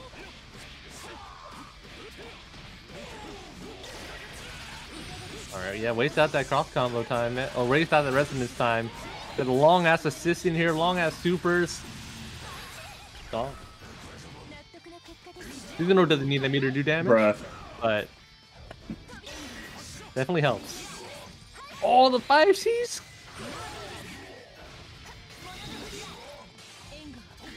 Oh, in the sandwich scenario here, just going to be DPing out, doesn't want to deal with that. Good tech on the throw here, and gets crossed up by the instant air dash over JA. Yeah. Alright, I think Mobius is having a excellent last 2 games, just air-to-airing perfectly. Whether it's with the JAs or with the Tatsus. Quick Jab just definitely getting poked out whenever he decides to jump. We'll see if he can make that adjustment. Hopefully be able to take this last game, but you know, we'll see. Definitely Mobius doing a very good job at avoiding the classic Susanoo 6P pressure with his mobility. I mean, well, have a taste of their own medicine. Happy birthday for you. Sandwich for you. DP for you. This ain't looking good. Oh, it was an assist starter. Yeah, definitely Susanoo ruining the moment there just a little bit. Keeping in the Yumi is definitely very. Oh my god! There are so many drop combos. So much spaghetti on the floor. Okay. What a good push block out.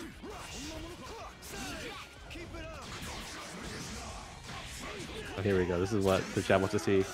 He doesn't want to see Akihiko dropped out of the combo.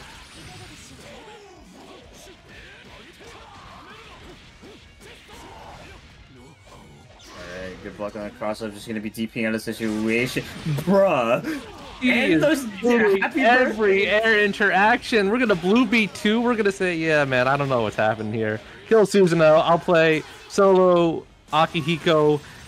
And oh man, Mobius on the verge of us coming back from this. Yeah. Level 4 Resonance Aki, nothing to play around with, but immediately gets hit by the 5B. Built up the second bar, cash out into the super here from the Akatsuki, and it's looking like Mobius Raven taking the 3-0 reverse sweep. Wow, yeah, Mobius just playing phenomenally at the end. Definitely just great air-to-air calls at every turn. And congratulations, moving on to our winners quarters. Surprisingly, wow. Yeah, after those first two games, definitely not where I was thinking it was going, but able to clutch it out and show me that, yes, I am correct in my character choices. Yeah. I mean, I think what was really getting them was the fact that tank mobility was kind of just letting them kind of like just call out Susan 6B kind of like just freely, because one of the best ways to deal with just that assist, because of how like good it is and how far it goes, is just jump over it. It doesn't have a lot of verticality, but you know, tank can't avoid it that well. So the kind of the crux of quick jabs neutral being that really put a detriment on the kind of like tank's viability. So being able to play characters with better mobility and definitely better like scramble situation options was seemed to make the difference maker there, as that was a very chaotic scramble heavy set for sure. Yeah, but, no, every time quick jab jumped and was close up, there was a Yumi JC coming, Adachi, Akatsuki JC, Akatsuki Tatsu. Definitely wasn't able to get started in the air either, so it was just, you know, worked out very well for Mobius Raven there. Cool. So we're getting into our next set. I see Physical Travel coming up against Weak Kondo. This will be fascinating, I think. Weak Kondo, no stranger to using Azrael's 4P and Growler to get around projectile neutral. We'll see if Pixel Traveler knows how to adjust to that.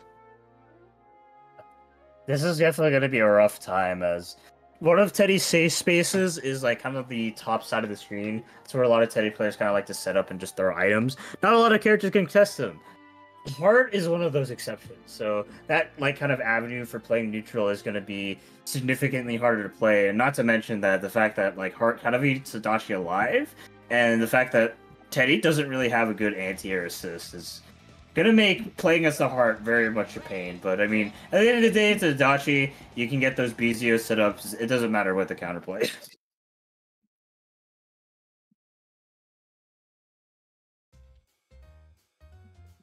All right, we're getting right into it.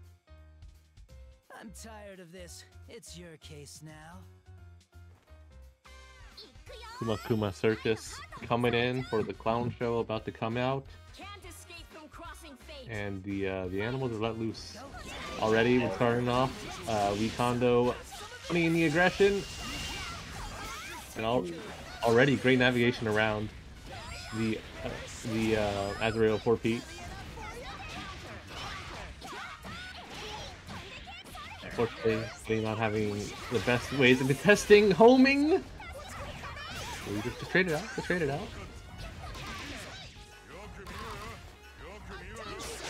Ooh, okay, yeah, just TP out of the situation. Teddy unfortunately falling out. Yeah. Oh, trying to get reset into the bomb. It's always scary playing against a Teddy player. You never know what setups they have specifically cooked up. This is why you get rid of the character as soon as you can. Yeah, gonna be setting up that sandwich scenario, push block straight out of the situation. But yeah, tried to, I think, bait the burst, but wasn't ready for what side it is. Could have potentially punched out the BZO there. Ill-advised. Bear's going down. And now you're down to Adachi against this. Good tag out by Wikondo. Definitely want to play. Keep the heart available. And Adachi having fast buttons. You can't grab. You can't Gustav recklessly. Yeah, that's quite a hefty punish here. So force out the resonance, going to unreactable die kick. Yeah, I mean, seldom will you find somebody ready for that situation. And yeah, Wikondo, a little bit of a scramble heavy game there, but nonetheless, making it out there. Kind of with the skin of their teeth, considering how low both characters were. If that setup missed, I was kind of worried about Wikondo's life there, because could have happy birthday and led to a kill, but fortunately for him, not the reality they live in. Yeah, for sure. Pixel Traveler, you got to keep that Teddy alive, man. That assist call when it's down to a sliver, not what you want to see, I think. So, going next game, let's see the assists. Keep the health bars healthy. Cheer you on? Can't escape from crossing fate. Fight! And well, we're gonna need health insurance after that round start.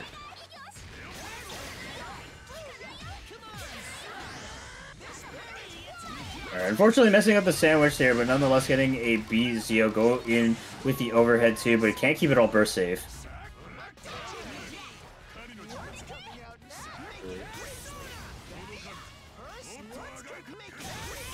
Okay, the Persona messing up a little bit there, and also the toy coming in from the back. So push block Gustav is... You always got to be ready for that. Walking low. Ooh, I definitely think that was Gustav.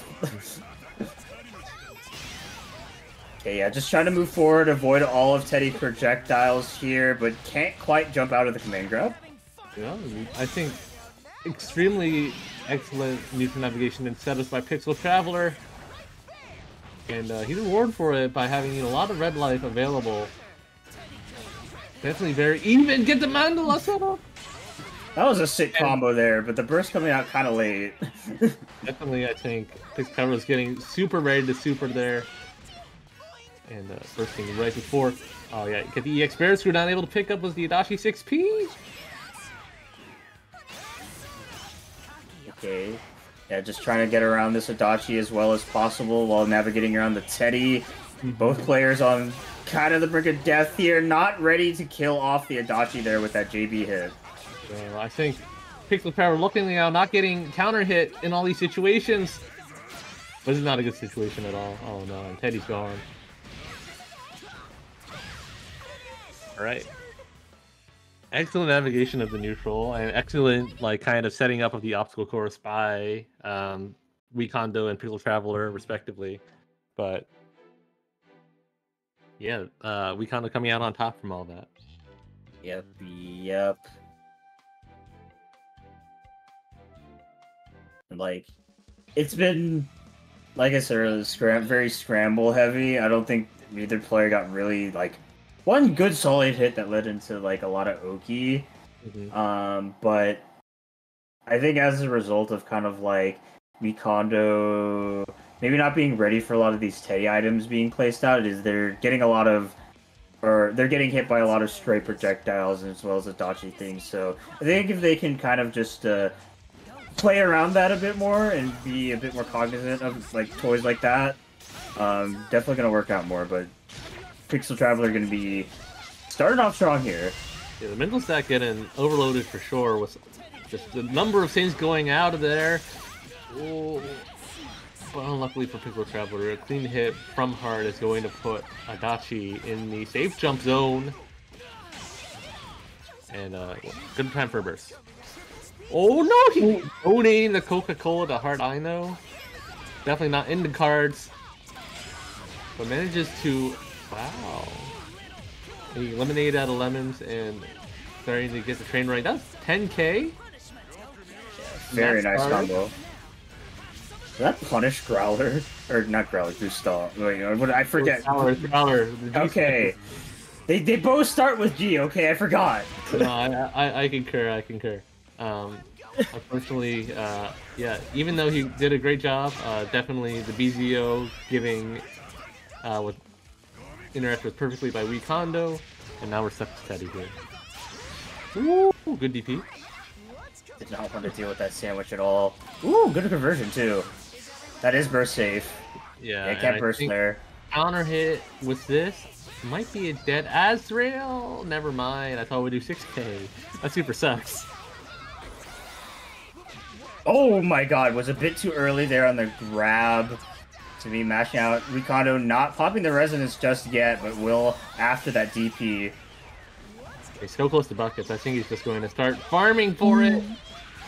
But yeah, the loops are coming out. I think Teddy is out of here.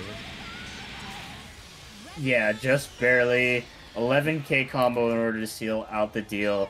A bit of it felt like really long matches there, but nonetheless, Wekondo going 3-0 over Pixel Traveler. Yeah. Well, hit Rampage time at least once, so you're not wrong with your assessment. But Wekondo, very slow 3-0 in that situation, but good showing from Pixel Traveler. I really enjoyed the Teddy play. Definitely come out more when you got the time. We're on PC platform twice the most. Yep. Good stuff to them. Always exciting to see a Teddy player. They definitely showed a very good grasp of the team. Had a lot of setups available. Just yeah, I mean, I just think the matchup was a little bit too rough for them to really stabilize everything. As that heart flying around so much, it's going to be difficult for any character to have to deal with, except for Ruby. Yeah, and there's not always a glutton of Azraels who are very good with the Growler call for you to be ready for that. But instead, we're going to head over to our Others Loses Quarters match, and Orax Luke is finally bringing out the team that I thought that they would be playing, Yang Elizabeth, and going to be blessing us with good Elizabeth gameplay, hopefully. Yep. Haven't seen the main squeeze all night. Don't know how their character choice has been, but every set I have seen them play, they've played a different flavor of Yang. So interesting, but nonetheless, seasoned with this team for sure. Maybe just bring it out because character comfort. Yeah, and we're in the do or die bracket, so you got to bring out your strongest stuff, your most consistent stuff.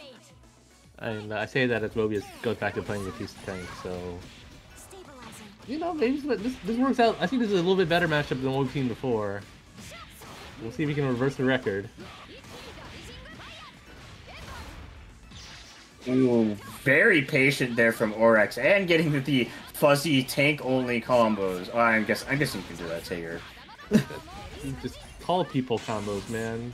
And we're being high is a disadvantage in fighting games. Being tall, we're gonna push them full screen. We're going to try to let tank cook a little bit. Throw out some lasers, throw out some balls, or actually just avoid interacting altogether. Oh no, here comes the laser. Yeah, I'm gonna be going in here with the Liz. Oh, actually, just kind of surprised they burst out at it so late. Gonna be letting Tank take the brunt of this damage, but that might be proving fatal here for the Tank. Yeah, kind of surprised they didn't try to hash out. Yeah, Liz did not have the I guess they didn't have the route available to command grabs. We're doing the 1.0 burst the burst, and I think cards are looking in Orax's favor. Not be able to cover this beast, but going to put her at one touch, I think. And another courageous grab from Mobius. Oh no, the reads. Yeah, just a little bit too far, I think, to cash out. But we're going to be calling out the Liz pressure there with the lasers. Very lucky that Batista got out just in time. This is definitely harder for Liz is probably one of the few matchups where I would say that tank is pretty comfortable. Liz at full screen. But now you gotta deal with Yang Xiaolong. Yeah, but both of Mobius Raven's characters low health. Oh no! That's so unfortunate there. Didn't beat the DP. I'm gonna be proving fatal as I have the 4 bars on deck, and that's gonna be a kill here for for Mobius Raven. Well, I mean, look, when I saw Mobius do the empty jump DP again, I was like, it's over. I saw the flashbacks, so I was, but it worked out for them and able to take the first game. Yeah, a bit of on the skin of their teeth for sure, but nonetheless. All right, so we're 1 for 2 on empty jump DP. Not sure that's the hit rate that I'm expecting, but you know, we're not negative anymore. We're even. So we're even. We haven't lost all the money. You know, gotta gamble responsibly, kids. We're going to game 2. All right, yeah, sets up the sandwich center immediately, but just gets hit by the low. Keeping it relatively burst safe. Unfortunately, it's stuck at mid screen. Not gonna get anything super exceptional. But you're gonna get Yang at lowish health. The blocking time. Ooh, very nice grab there. Able to avoid the laser. Baiting out the semblance activation. Yep. Okay. Mobius looking quite good this game. Ooh, might be looking to burst in tank. Never mind. Definitely not safe now. Catch us low.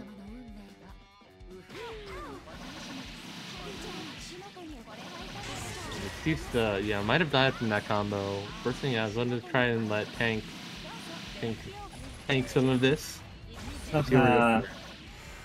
Yeah, unfortunately, couldn't quite convert off that 5A. Just being forced to like eat all this Liz pressure here, but DP is just one too many times. Yeah, unfortunately, Garu dying, I think, is a projectile, so you can't. It won't necessarily proc the DP, and definitely Mobius, maybe a little bit suppressing that. And it's going to lose, I think, just to Liz running pressure. Look at that. Oh, the American reset. Save the meter for the next game. For sure, yeah. Yeah, that was one of the rare times I can say in my life a very Liz-centric game. Liz normally being kind of relegated as a support character, and while I wouldn't say that she has the greatest mix, definitely I feel like Orax's staggered pressure was catching Mobius really off guard. Maybe just playing a bit too confidently with Liz, you know, it's like you see Liz and you're like, what is she gonna do to me? But yeah, Orax playing it very well, keeping it all very ambiguous, and let the Liz sweep. Yeah, I mean, the hit stop and the block stun just last so long, man. You don't know. You're just like, I gotta go, and sometimes you just gotta go right into the corner, right into an OP Zeme scenario with the Liz assist coming at your face. What an unfortunate burst interaction there. Yeah, actually, amazed that Yang did not get caught by that. Definitely faded back just enough to not get hit. But now Tank's gonna have to force his way out. Ooh.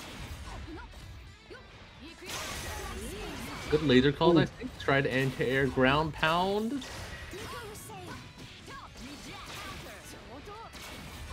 Yeah, try to get in. Yang playing very aggressively.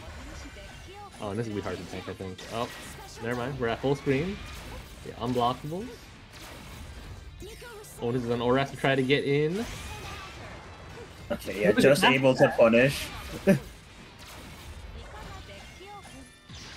Ooh, base the DP, but not ready to punish it.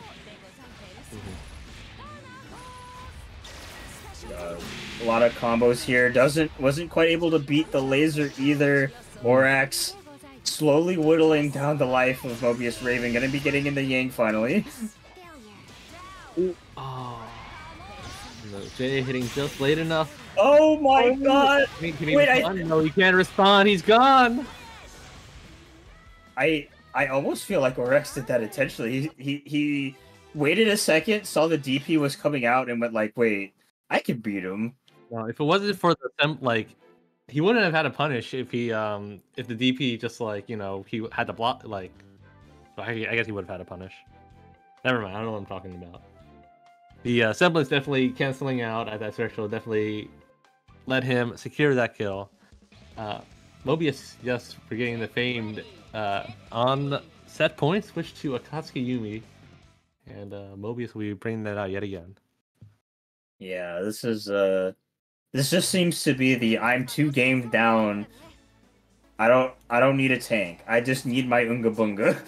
For sure, for sure. This is the break free from the chains of single jump tank movement, embrace all of this. It's already working out very well, able to break the personas on a 6 speed, calls with all the fireballs. Definitely navigating neutral a lot better. Oh no. Good bait. Unfortunately, no assist to really milk out the damage. And hits the counter hit grab too, but doesn't keep it all burst safe. Gonna be letting the Liz play here. A nice call out on that grab. Or that jump with the grab, I should say. Not able to get any pickup from these grabs yet, though. Gonna be able to block in time, kept safe.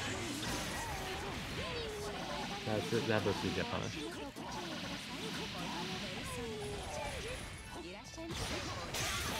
Oh, very nice parry there. Just able to go through the cross combo there. Gonna be putting Liz into Awakening. I think, yeah, once Liz is in Awakening, you have to deal with Ice Slash from full screen. The persona becomes invincible, extremely hard to deal with. And we got double Awakenings in here. Killing out Akatsuki. Yeah. Like, when this team has both of its, like install forms, it does some ridiculous damage. We're looking at DNF when you're playing these characters. Double Awakening, and that could be a big character for sure. Yeah, able to, bro. I can't even blame Orex for dropping that. That was some jank ass interactions there, as they will be losing the Liz off that.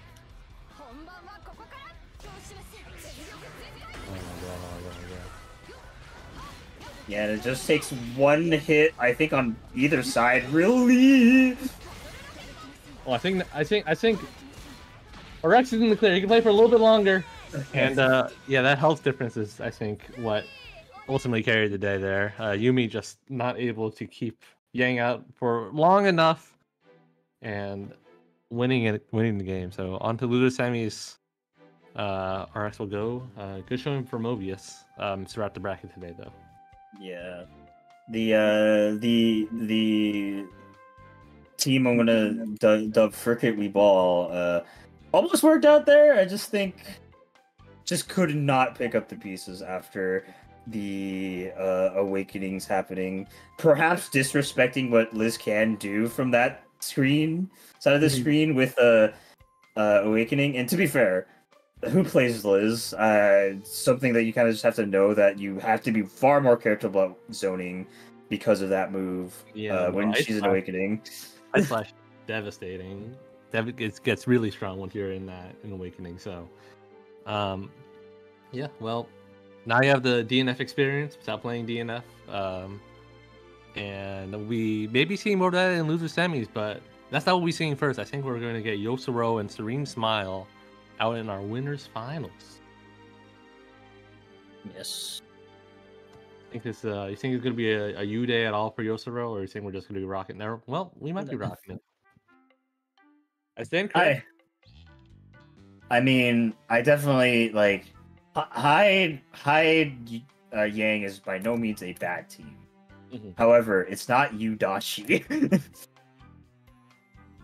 Like Udachi is like one of the best teams in the game in comparison. No, I think this maybe plays a little bit better into Serene's Modok style of gameplay. Go to the top of the screen, ignore everything below.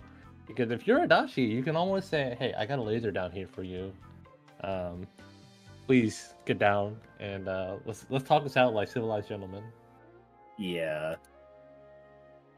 And just like, I mean, one of the best ways to beat Rachel is don't let her play. Which is, great advice to have. But Adachi being one of the better characters for that, even though like the neutral game is not as favorable as I think that most Adachi players would like it, it's still not terrible enough where losing out on having access to such good lockdown pressure for a character that can kind of struggle in defense and also just like really doesn't like is a character you don't really want to be playing against in neutral is definitely a good thing. All right, so we're getting into it. Indeed. That was my brother. Understandable. Yeah, he's very loud. Well, certainly, his enthusiasm is warranted as we are getting to exciting winners finals of Blaze Blue Cross Tag Battle. It's already looking rough. Send out the Rachel, try to make him block. Yeah, you gotta block the 4P. And then you'll start tapping him out right away. Oh, Rachel taking a grip. Oh no. No punish on either side of things, but just gonna be DPing out of the situation. Has a little bit of corner presence to work with. Yeah, Waldstein trying to, unfortunately for Waldstein, Adachi's in the air when he does air laser. Grab not gonna work out. And though he may have pushed him to the corner, we are immediately pushed back out and gotta play this minigame. The punish. Whoa! Yeah, look how coming on. Clearly, Yoko didn't need it. I respect it. I really respect the run-up super, as that almost killed the Narukami. Gotta be very careful about it. Call him now. Very nice punish on the AZO, but unfortunately couldn't pick up the pieces. Oh, what an anti-air, but 5P, man. That thing's got so much done. Able to keep the combo going. We're at. This is so scary for both sides. Oh no! That's safe though. That's safe. Yeah. Wasn't a cross flash, so able to block in time. The assist coming through the anti-airs everywhere. Empty jump DP, baby. Everyone's so inspired from Mobius's antics. We're just doing it all the time. You know, we are 2 for 3. Look at that. Excellent strategy, everybody. Just jump in DP. Trust me, it'll work. Yeah, and I mean Yosuro is such a aggressive player that I feel like any situation he feels like he can win, he'll definitely press on. So yeah, DP. A lot of those DPs there were not unwarranted for sure, and with how slow Wald can be, maybe your only option to just get out of that situation. So bold, but paying out. Oh yeah, matching the energy of the game for sure. We'll see if we can keep that up. Threen's doing a great job just slapping Yosuro out of the air whenever he's putting himself minus enough. Tried to tech forward to contest the Adachi laser. Not going to work out there. At least didn't get pushed all the way to the corner. And with that, a bit of stage positioning is going to put everyone God knows where. Yeah, utilizing that Vorpal Blade in order to just slap them down from the heavens. Yeah, no George setup from on top, man. You got to come down and play. Combos? All that, never mind. Bruh, that hit behind.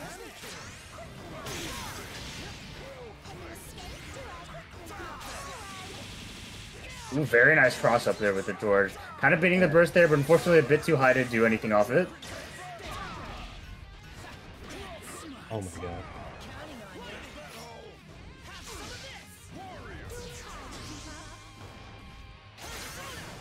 Alright.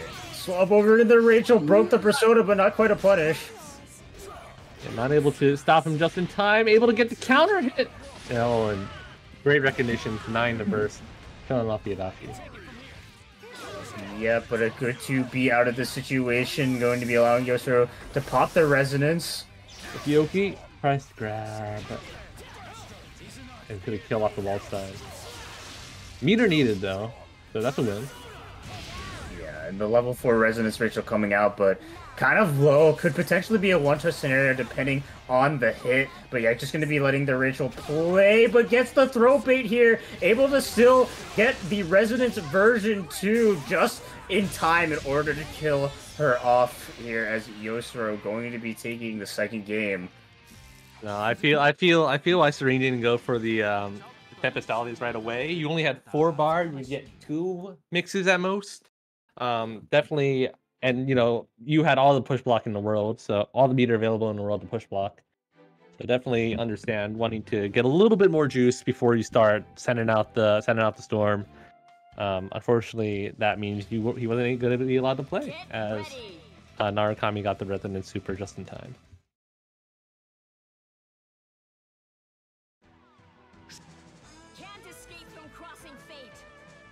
All right, round 3, let's go.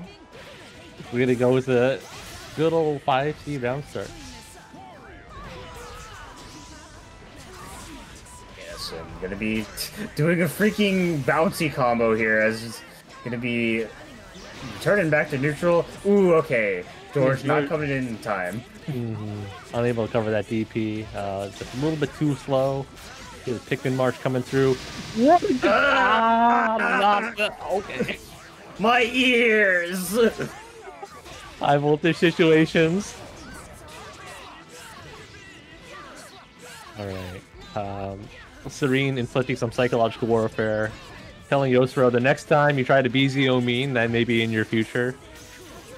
He's just gonna cash out. Has the bar in order to kill off the menace that is Rachel. Solo Waltzstein coming in.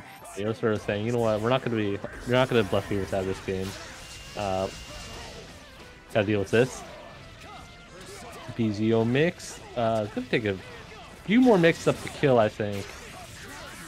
And this is all just to milk out the Resonance time. Yeah, Heat Rider mix up.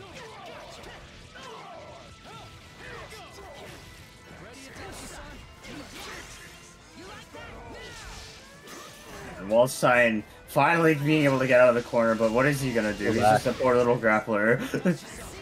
No, we're back here. What block? And try to challenge, but yeah, a little bit too late. Yeah, definitely very rough once you're down the Waltzstein, because sure you can block one sequence, but then air dash back and do it again, and you can't do anything. You are stuck blocking that U5P, and it's just a rough time.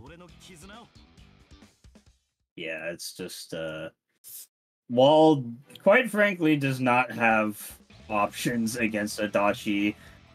Like, he could maybe try 236A, but then you return back to neutral, and then suddenly you're in the same spot. Yeah, of the grappler, I guess, trio, it doesn't have the armor of Tiger, and doesn't have quite the angles of Kanji. Definitely makes him pretty assist dependent in this scenario, but assists are coming through, so you don't even need Rachel. You can just have the frog. Yeah, the frog is still coming, but a nice jump over. The frog is still coming. Okay. Amazing navigation. No punish. Unfortunately, this happens again.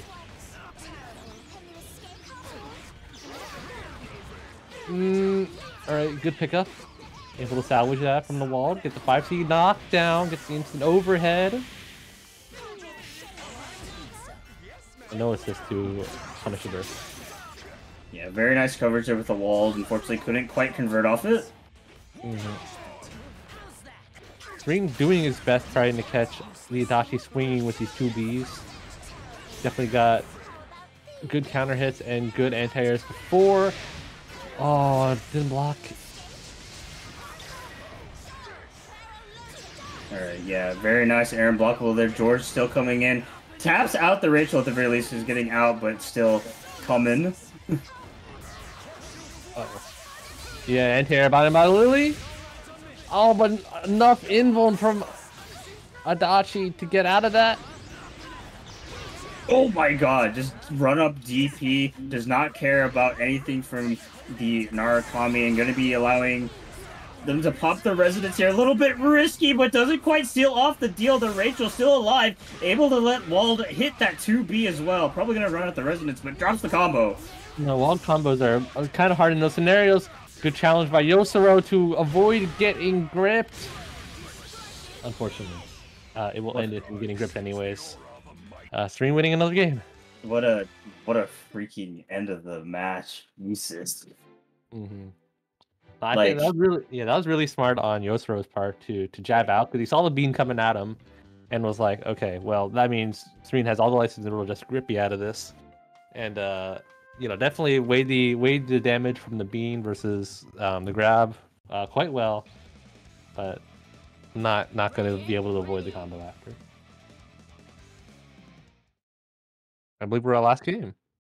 Yeah, this has gone down to the wire here. We're switching up the round start, going with Rachel. I think a little bit tired of just losing immediately with Waldstein. Here comes the party.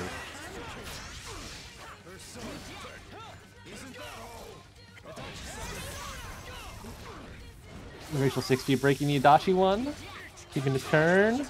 Oh, yeah, try to make something happen here, but Serene Smile back into the corner we go, and a nice 2B in order to beat out the Adachi JB. Tried to go stop in a very awkward way. And Rachel 5P. Fortunately for everyone else, it goes airborne, so she can't quite block immediately after active switch. Oh. The extra chunky 2C not leaving too much. Ooh, yeah, just whipped out the DP with no fear, but maybe should have been a bit more patient as the wall sign will be going down, but here she is, level 4 resonance ratio. Yeah, the things on the my ears, my sensibilities. Finally out of R saying I need more juice, I need more power. Yeah. Oh, but very nice air dash in from the Narukami here. Gonna be allowing them to run out all this resonance, nullifying a lot of the threat that Rachel can, but I mean, still Rachel. Yeah, no more Tempest Dahlia, chipped to death, and because of that, it was over. Yosuro able to clutch it out and move on to grand finals. Yeah, that's definitely a more confidently taken match from Yosuro, but nonetheless a very close set. Yeah, no, I think Serene will definitely struggling a little bit when to that solo Rachel thing. I need a minute just to keep the neutral, but unfortunately, after all that, down to 0 bar, and when you're at no bar, no more funny Tempest Dahlias coming through. You have to play a little bit more, and it was not to be. Yeah. Oh, that all is one of our sides of losers finals figure out, but we got to find the second one between WeKondo and Orax. Orax, going through a bit of a tear. WeKondo too. Both these guys knocked it out in winner semis, but made it all the way back over to loser semis. Semifinals are just in these guys' names. Try to carry that energy. See who will come out on top. Because only one of you can move on to losers finals. Yep. Going to be Orax and WeKondo on their main squeeze teams as we get on to our loser semifinals. This is going to be a slobber I feel like.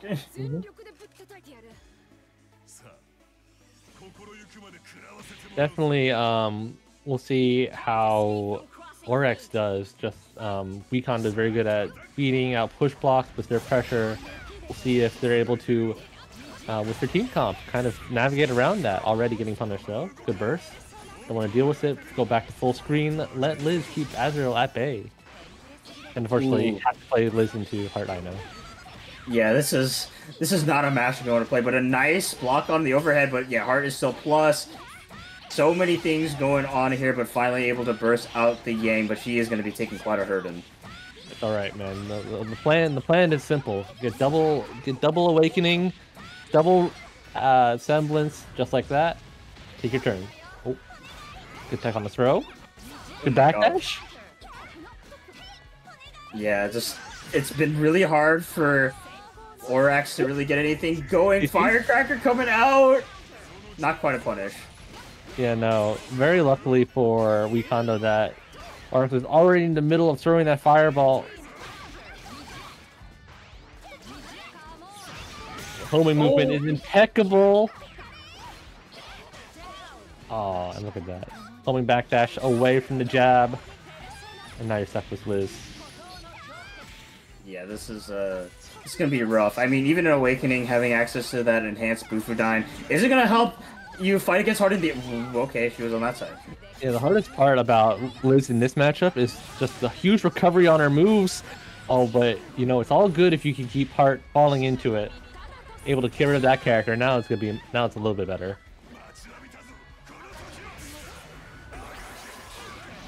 We'll try to mash out of the resonance, but this... No, I don't think this is going to be a kill. It's going to be very close, though. Yeah, Liz not having access to really much meter dump means she's going to be holding all that bar. Definitely able to that ice activating just in time. You can't air dash over it, man. And Wekondo losing to Awakening Liz. Yeah.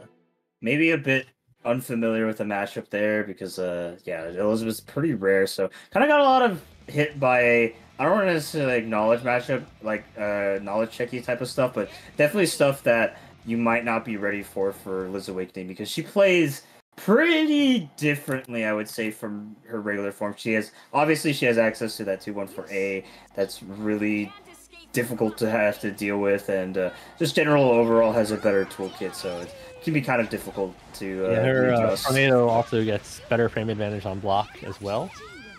Those actually are probably the main two things, but man, are they amazing quality of life for her. Oh, also the laser is amazing. Yeah. Can't forget about the laser, even though Orax has not really had the chance to throw them out as much as he would like. But looking pretty good right now. Got Azrael down to a touch. But I think Wekon's going to return the favor. Yeah. We'll be popping the Yang. Oh, I don't think that's where you want to be. That was really smart, actually. Yeah. Just air dash over and to avoid both the GP and the sweep to cash out into super. Maybe DAC to get out the Yang. Yes. Yeah, absolutely. Liz able to get pretty decent Oki by her standards just because of her grab, assist, and being in the corner. Mock Tornado. Unfortunately, gonna end up getting punished just because she got to air block all that. Great DP. Hard at one touch, and boldly teching forward, not letting Liz set up the laser. First base times 2. Gotta deal with Ice Slash. Okay, yeah, gonna be setting up a cross combo pressure here. Gets a conversion and baits the burst ? We call those happy accidents whenever the Yang JB in that weird scenario lets you tanks through a burst, and yeah, the dice rolled in Orax's favor at the very end there. Wekondo on the verge of going on a tournament, down 2-0 right now. Let's see how they can adjust. Yeah. Get ready. I think they're just like I not definitely ready. feel like Sorry. I feel like they're having a hard time kind of navigating around like things like Liz 6P. Just things on the screen not letting them like move as much. Yeah. Ooh, yeah, it's all DP safe. Yeah, for sure. Very nice navigation over the JA, but not quite able to bait out the burst.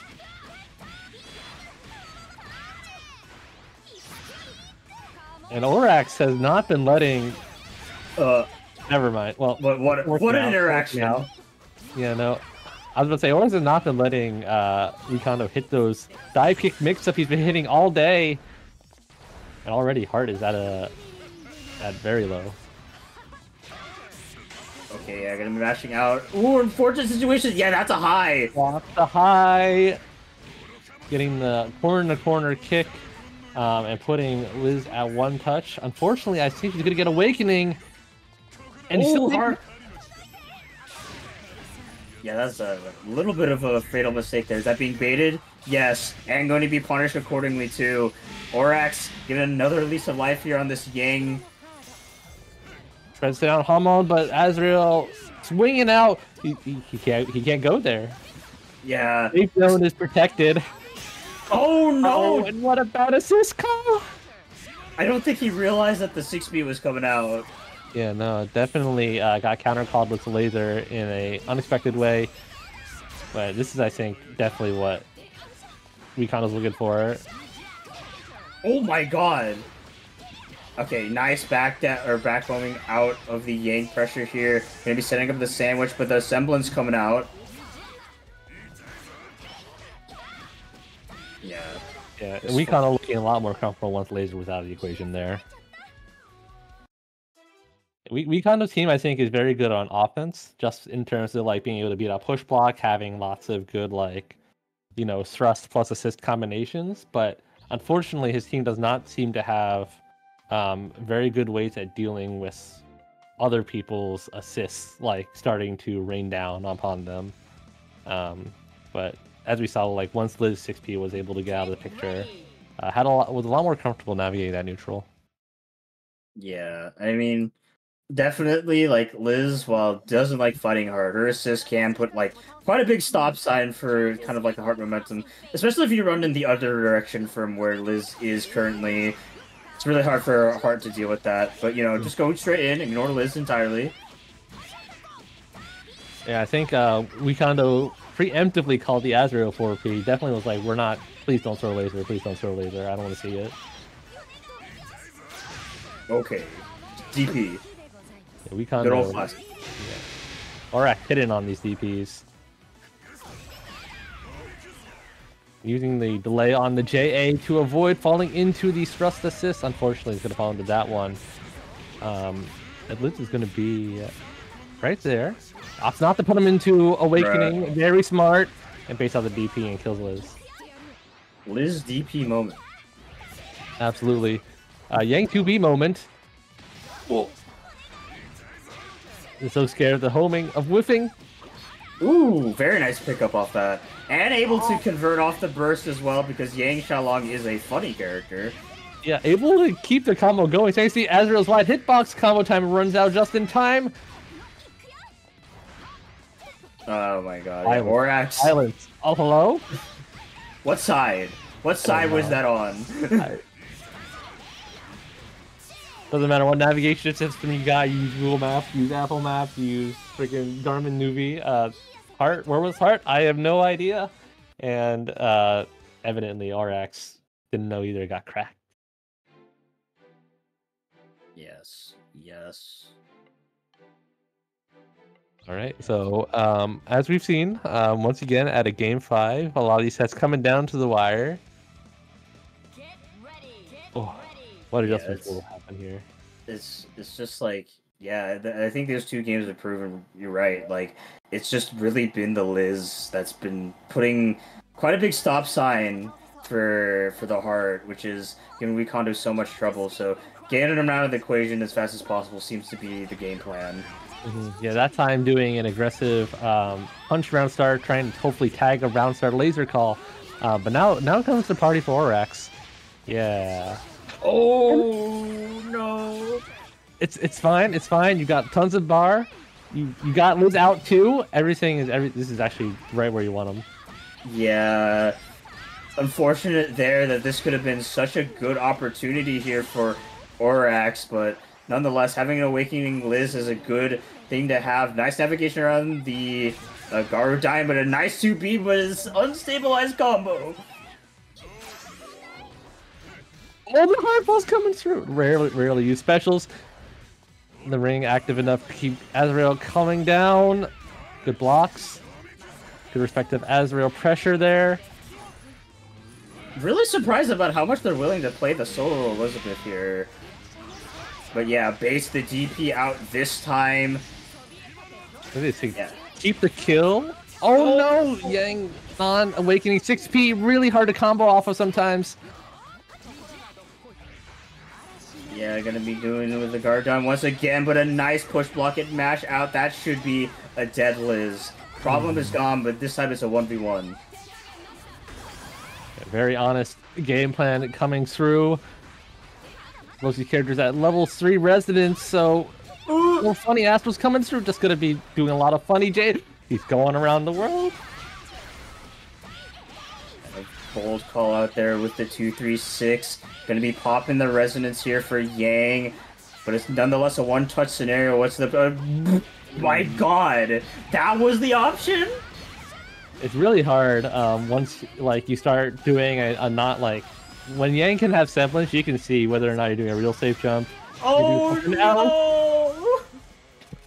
And Heart Ino's DP not able to get through. All right, unfortunately, yeah, we kind of not able to clutch it out at the end, but very good showing. Lots of good adaptation there. Orax will be moving on to losers finals. Yeah. Indeed, yes, indeed. What a good set between the two. Literally coming down to the wire as that was like one touch on both sides, and Orax making a crazy play with that grab on the freaking Oki. No, absolutely. I think I really liked Weekondo's like learning of the Liz matchup during that, doing things like air blocking and Gyrodyne to keep Liz less plus. Yeah, great play. Unfortunately, Elizabeth is going to be going away. Understandable. I think Rachel into Elizabeth is maybe a little bit hard. And we're going to get a run back from our winner semis finals match, Serene and Orax. Yep. The winner gets the pleasure of dealing with Yosaro and his Yuadashi choosing violence. What a start. Truly. Truly the hitboxes of all time, the round start of all time.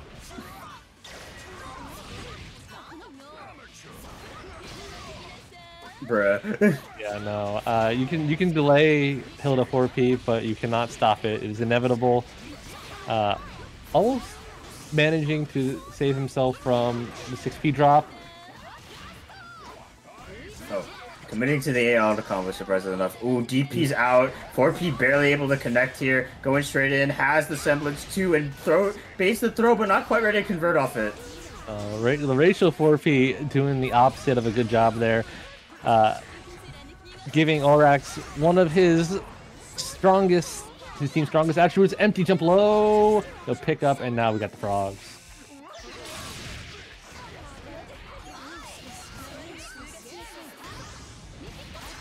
Alright, blocks the overhead here. Pressure still going. Very nice defense from Surisma so far. Wallstein looking very low. I would be very hesitant to call him, or you know what? You can call him. You can call him and get, hopefully, level 4 Resonance Rachel a chance to play. Unfortunately, I don't think he will. Ooh, never mind. Too much scaling in the combo. Gonna be calling in a couple of doors in order to get something. Gets a lot of chip, but not quite enough to equalize the life totals as much as they'd like, probably. You know, when in doubt, do Airborne and Bon and Lily, and it'll all work out. Swap back onto the Yang and just immediately 2P-er. Yeah, no more meter on Serene's side to do super funny shenanigans. Got to play this out a little bit honestly. Mash. Yeah, no. The Yang player classic. Rachel's relative lack of good foot attribute moves coming out to bite her there, because that Yang 5V is coming. It be going, and it's my turn. Always my turn. Yes. And putting one game on the board in the first game, definitely showing some good adaptations compared to the last time. Playing, I think, taking advantage of their, advantage states a lot more than just kind of, gaming and balling. Oh, not able to get the Rachel 4P hitbox in time, so Yang had full reign on that. Serene down on cross combo, but not down on guts. Able to air grab out of the air dash.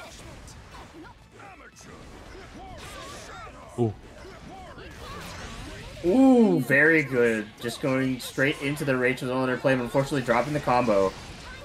I swear, like, Orax dragged that. Build up 4P along with them, just across the screen. Yeah, that assist has a mind of its own sometimes. And it's so stupid. It beat the DP too. Unfortunately, Orak's not ready for it, but Rachel looking really low. OTG pickup. OTG pickup, but no combo. Oh, we're scrapping, but we got Semblance Yang. Yeah, he's coming in. You know, that was really smart by Serene. Inadvertently, that the command grab avoided the 4P, but unfortunately, I think Orax didn't even know what was happening and loses Yang there. We're gonna not lose Rachel from that. I'm really surprised they didn't try to like extend that combo a little bit more. I know Hilda has some combo extensions with the other super. Definitely think Orax is probably a little bit afraid of wall dropping out and punishing. But luckily for them, we're going to be able to play this basically unabated. Nice navigation around the wall, but unfortunately dropping the combo here. This should be a quick pickup here at Orax taking his second game. Yeah, unluckily for Serene, not able to kind of get the route he wanted to, you know, because basically, yeah, I think trying to go for the EX hands route, but he was really close to Astral, so if they just did a normal BNB, might have been able to seal the deal without too much more thinking. But that won't be the case. We have to think even more as we go to game 3. Yes, we'll have to see if Serene Smile can adapt to the person that they actually beat in Winners Finals, but yeah, the non-stop aggression and good call-outs here from Orax do not end here at this round start. Keep it short and sweet, get the happy birthday damage. Ooh, yeah, I saw a 2v come out of the situation and not the time to burst. Serene Smile getting put through the Yang Vortex right now. We're gonna have to deal with one more mix-up. Oh no, press it too early! It's always, yeah, that super is always hard to punish once the assist gets involved. Freaking Rachel almost died. Gets hit by the overhead here. Doesn't matter how many drops that you have, Orax's non-stop aggression is leading Serene Smile to have 2 very low health characters. Yeah, even though Hilda's super 2.5k here, I think Wald is chonky enough, it will live. Tries to do the rising overhead. And Christmas Miracle. Everything's gonna win. Rachel coming back to play, needs to make something insane happen here. Nice block on the cross-up, gets a lot of overheads, but no full conversions off them. No, Serene! Wait, no, maybe this was the plan. This was the plan. He has the level 4 residents available, all the Tempestolia coming out, the chip going kind of nuts, George is coming out. Yeah, you don't have to deal with incoming if you just, you know, you get residents right away, but unfortunately Serene's out of meter, did put Orax right into Semblance one-touch situation. Yeah, oh my god, Mash is out with Hilda, but no full conversion. Don't think that would have killed anyways, but the Rachel still coming out to play a nice 5-8 Mash. Don't know if there's a kill potentially on the table here. No, not with that. You're right.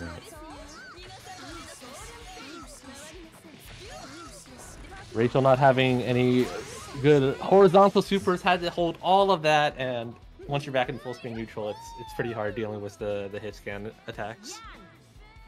And Orax, wow, up 2-1 in this losers finals, running it back, hoping to get a stab at Yosro and Grams.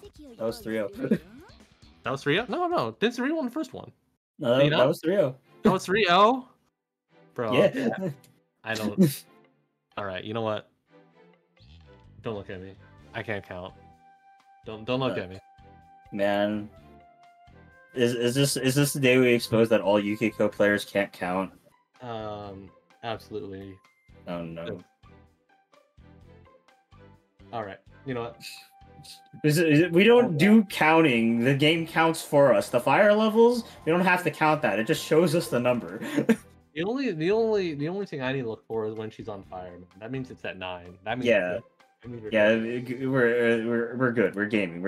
And speaking of gaming, thankfully, Orax Yosro will be gaming soon enough in order to free me from my very adamant embarrassment. In fact, we're gonna be gaming so hard. It's gonna be so hot in here. We got more Yangs, and it's gonna be a Yang mirror.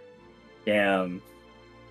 This is bringing me back. You know, it's been a long ass time since we've had a freaking Yang mirror at WNF. Definitely a character that everyone was playing, then less and less people were playing. We're going retro today. Everyone's playing Yang again. Yang sweep up in this. And I hope you all like I Burn. Because we'll be getting a lot of that. Yeah. Definitely excited to see the curseness once more, for it has been quite a while since the curse shenanigans have gone about, but like this is a most certainly like a WNF classic, but between two people, well, not two entirely different people. Yosura whipping out the Yang this time instead of the old classic E2 Deku, but yeah, we'll have to see how this match plays out.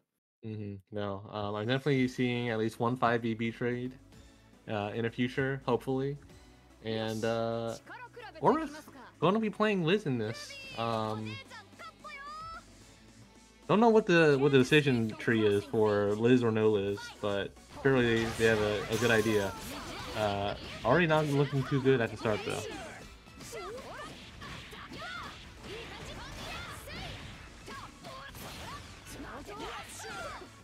Right, gets the fireball safe jump. Yeah, might build up that fourth bar in time? No, not quite. No. So we're gonna... Gang's gonna be a lot of play in semblance. Question is... will he be able to escape? He is able to escape, just barely. Yeah, able to actually catch the feet there. Orex, finally getting time to get going. Oh, unfortunately though, dropping the combo, but lasers straight out of the situation. Yeah, just use the JC to alter their momentum. Unfortunately, yeah, you gotta get another one of these fireball safe jumps. Is that gonna buoy it? Okay, no. Yeah, Surprised about the burst there. I thought they would just let Liz die.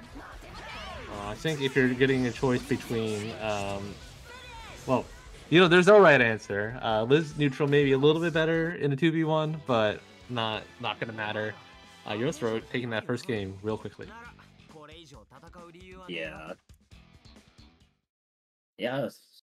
Yosura taking the first game of the Yang mirror quite handily there. I mean, nothing too specifically poor on Orex's side. It's just like, yeah, Yang is can be a very threatening corner character, especially being backed up with very consistently good like lockdown from high. Is just like, yeah, it was just a situation where they're guessing it wrong, but still maybe wants a bit better like solo ability on both characters, so gonna be swapping over to Narukami. Definitely can't go wrong with that. Yeah. No more Liz for the moment. We're going to be getting Narukami in here. Might work out a little bit better as far as the assist calls, is what I'm thinking. I already tried to get something started. Pizza coming through. Narukami, where are you facing? Why are you still there? Why are you still there, Narukami? Go home!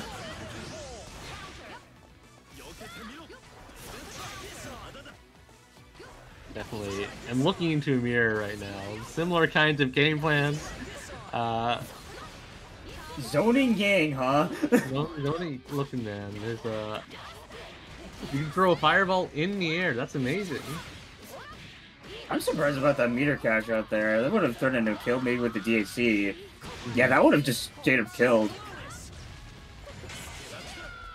Yeah, probably trying to stabilize a little bit more. Not really see Orex's Narukami first time today. Or maybe not. You gotta throw out like 2 buttons. And there's many more coming. Oh yeah, the semblance damage on 6P. Gonna milk it out a little bit longer. Oh, yo, just go straight in. That's a playbook right out of the Narukami mains, but like, yeah, just gonna be mashing on the high to get able to kill him off. What a trade. That's not what he wanted. That's absolutely not what he wanted.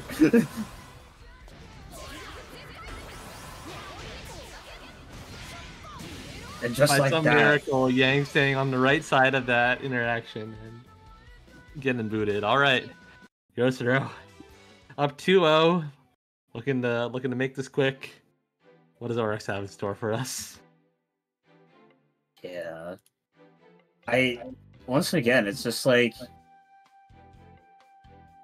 it wasn't like too many like mistakes on RX parties. It's just like the ones that he did were just like, damn, I'm dying here.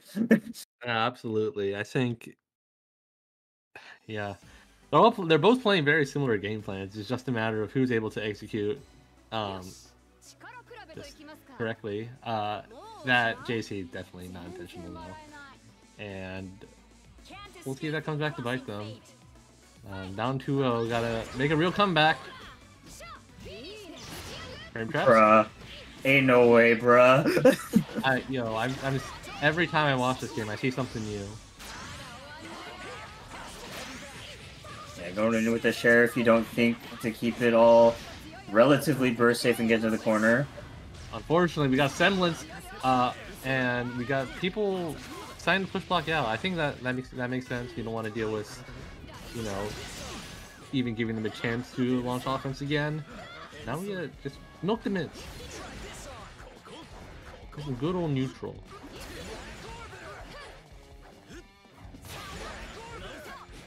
People barely missing.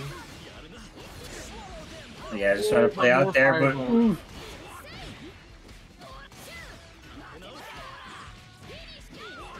Alright, yeah, this is just Yosuro definitely playing very aggressively here. Gets the cross up as well, has the 4 bars on deck, but don't think this is gonna be a kill.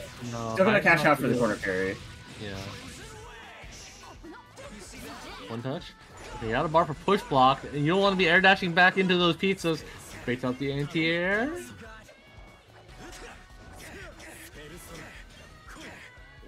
Already, we're seeing a little bit of a different game than we've got before. Ooh.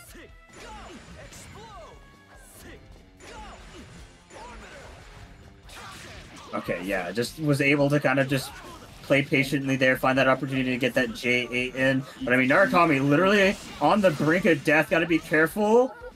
Yeah, no. There it goes, and there goes the Yang too, and there goes Orax's tournament life as Yosuro will be taking it 3-0 in the Yang mirror, winning the set and winning the tournament. Yeah, Yosuro just playing impeccably at the end. Looking like Street Fighter was that good fireball neutral. I think RX just having a little bit of a hard time getting through all that. Definitely Narukami, I wouldn't look like. Doesn't seem like his main. So when chips are down, you got to try something new, and not working out there. But good showing to all our competitors tonight. Wow, very different flavor of bracket for sure. Yes, definitely very excited to see some new faces play and some old favorites duke it out here. And yeah, it's been a good WNF for sure.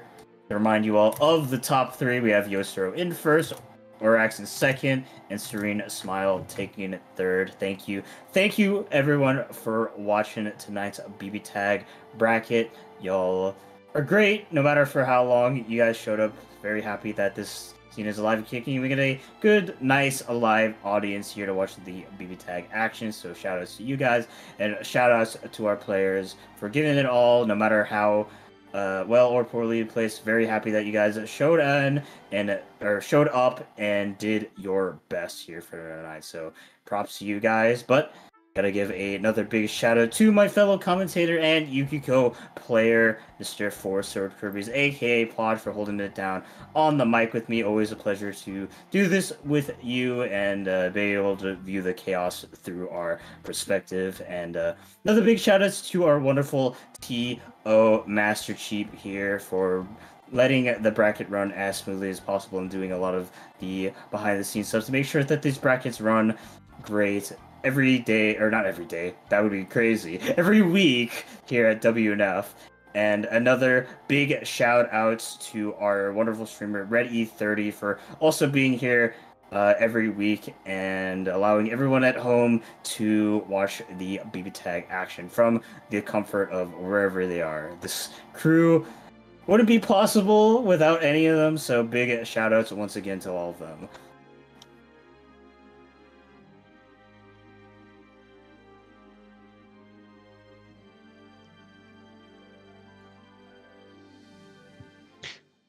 Podge, do you have any closing statements? Oh, I was thinking you were leading to it, but no. But thanks for having me on. Thanks for enjoying the chaos with me, Lon, as well. You say we can't host this every day, but you can play this game every day. It's free. Play online. Well, on some platforms, but tag is great. Always good seeing players new and old, as well as definitely definitely good seeing players new and old, but no matter whether you played this game for a long time or just picked it up, always good seeing new gameplay as well. Definitely seeing a lot of creative, and as always, I always see a new interaction every time I hop onto one of these. Take it away, Cheap.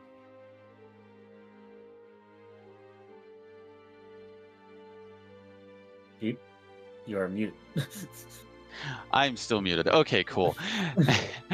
Anyways, thank you very much to you, Podge, and you, Lon, for holding it down on commentary. As always, wonderful to hear your input and analysis throughout all of the chaos that happens every week in this wonderful game that we play.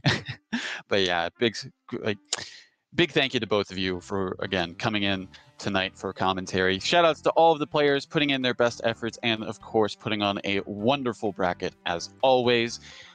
And, of course, thank you very much to all of you viewers at home joining us on this I got my days mixed up. Wednesday night / Thursday morning, depending on your time zones, of course. Always grateful to have your support through viewership, and looking forward to having that continue as well for WNF BBTAG.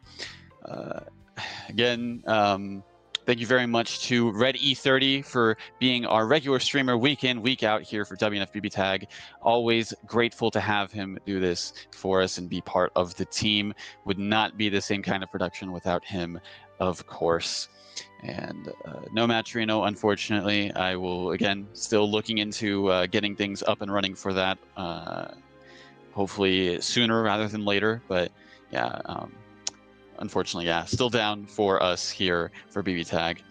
But with all that being said, of course, last but certainly not least, big thank you to Level Up Productions for having Wednesday Night Fights Online Edition be a way for us to have the locals experience at home when in-person locals, unfortunately for WNF, are not open at this time. Until that time comes, though, we will keep things going, keep it rocking, keep the flag flying, and keep fates crossing here for WNF BBTAG action. It's been Master Chief, TO, bracket runner, and host for tonight's BBTAG bracket. Always a pleasure doing this for you all every week, and looking forward to next time on the PlayStation format. But until then, I will be signing off. E30, I leave final closing statements to you. Take us away. All right. Thanks again, everyone, for tuning in. Maybe you did a little bit of playing and watching. Either way, it is all much appreciated. Saying high praises about the crew here, but it wouldn't be a stream if you all didn't show up. So, guys, but as per usual, something a little interesting happened tonight. We had 2 PC tag natives, and we didn't have any hiccups. So whether that was the kind grace of both of you combined, or whatever it may be, maybe I powered up. Who knows? But I'm just going to count off as grace, and I will say that your benevolence is touching. That being said, thank you to Four Sword Kirby and Lala holding it down on them, making sure things are as both entertaining and as informative as possible. Great combination, I would like to say, and hope to see you all again in the near future on the mic.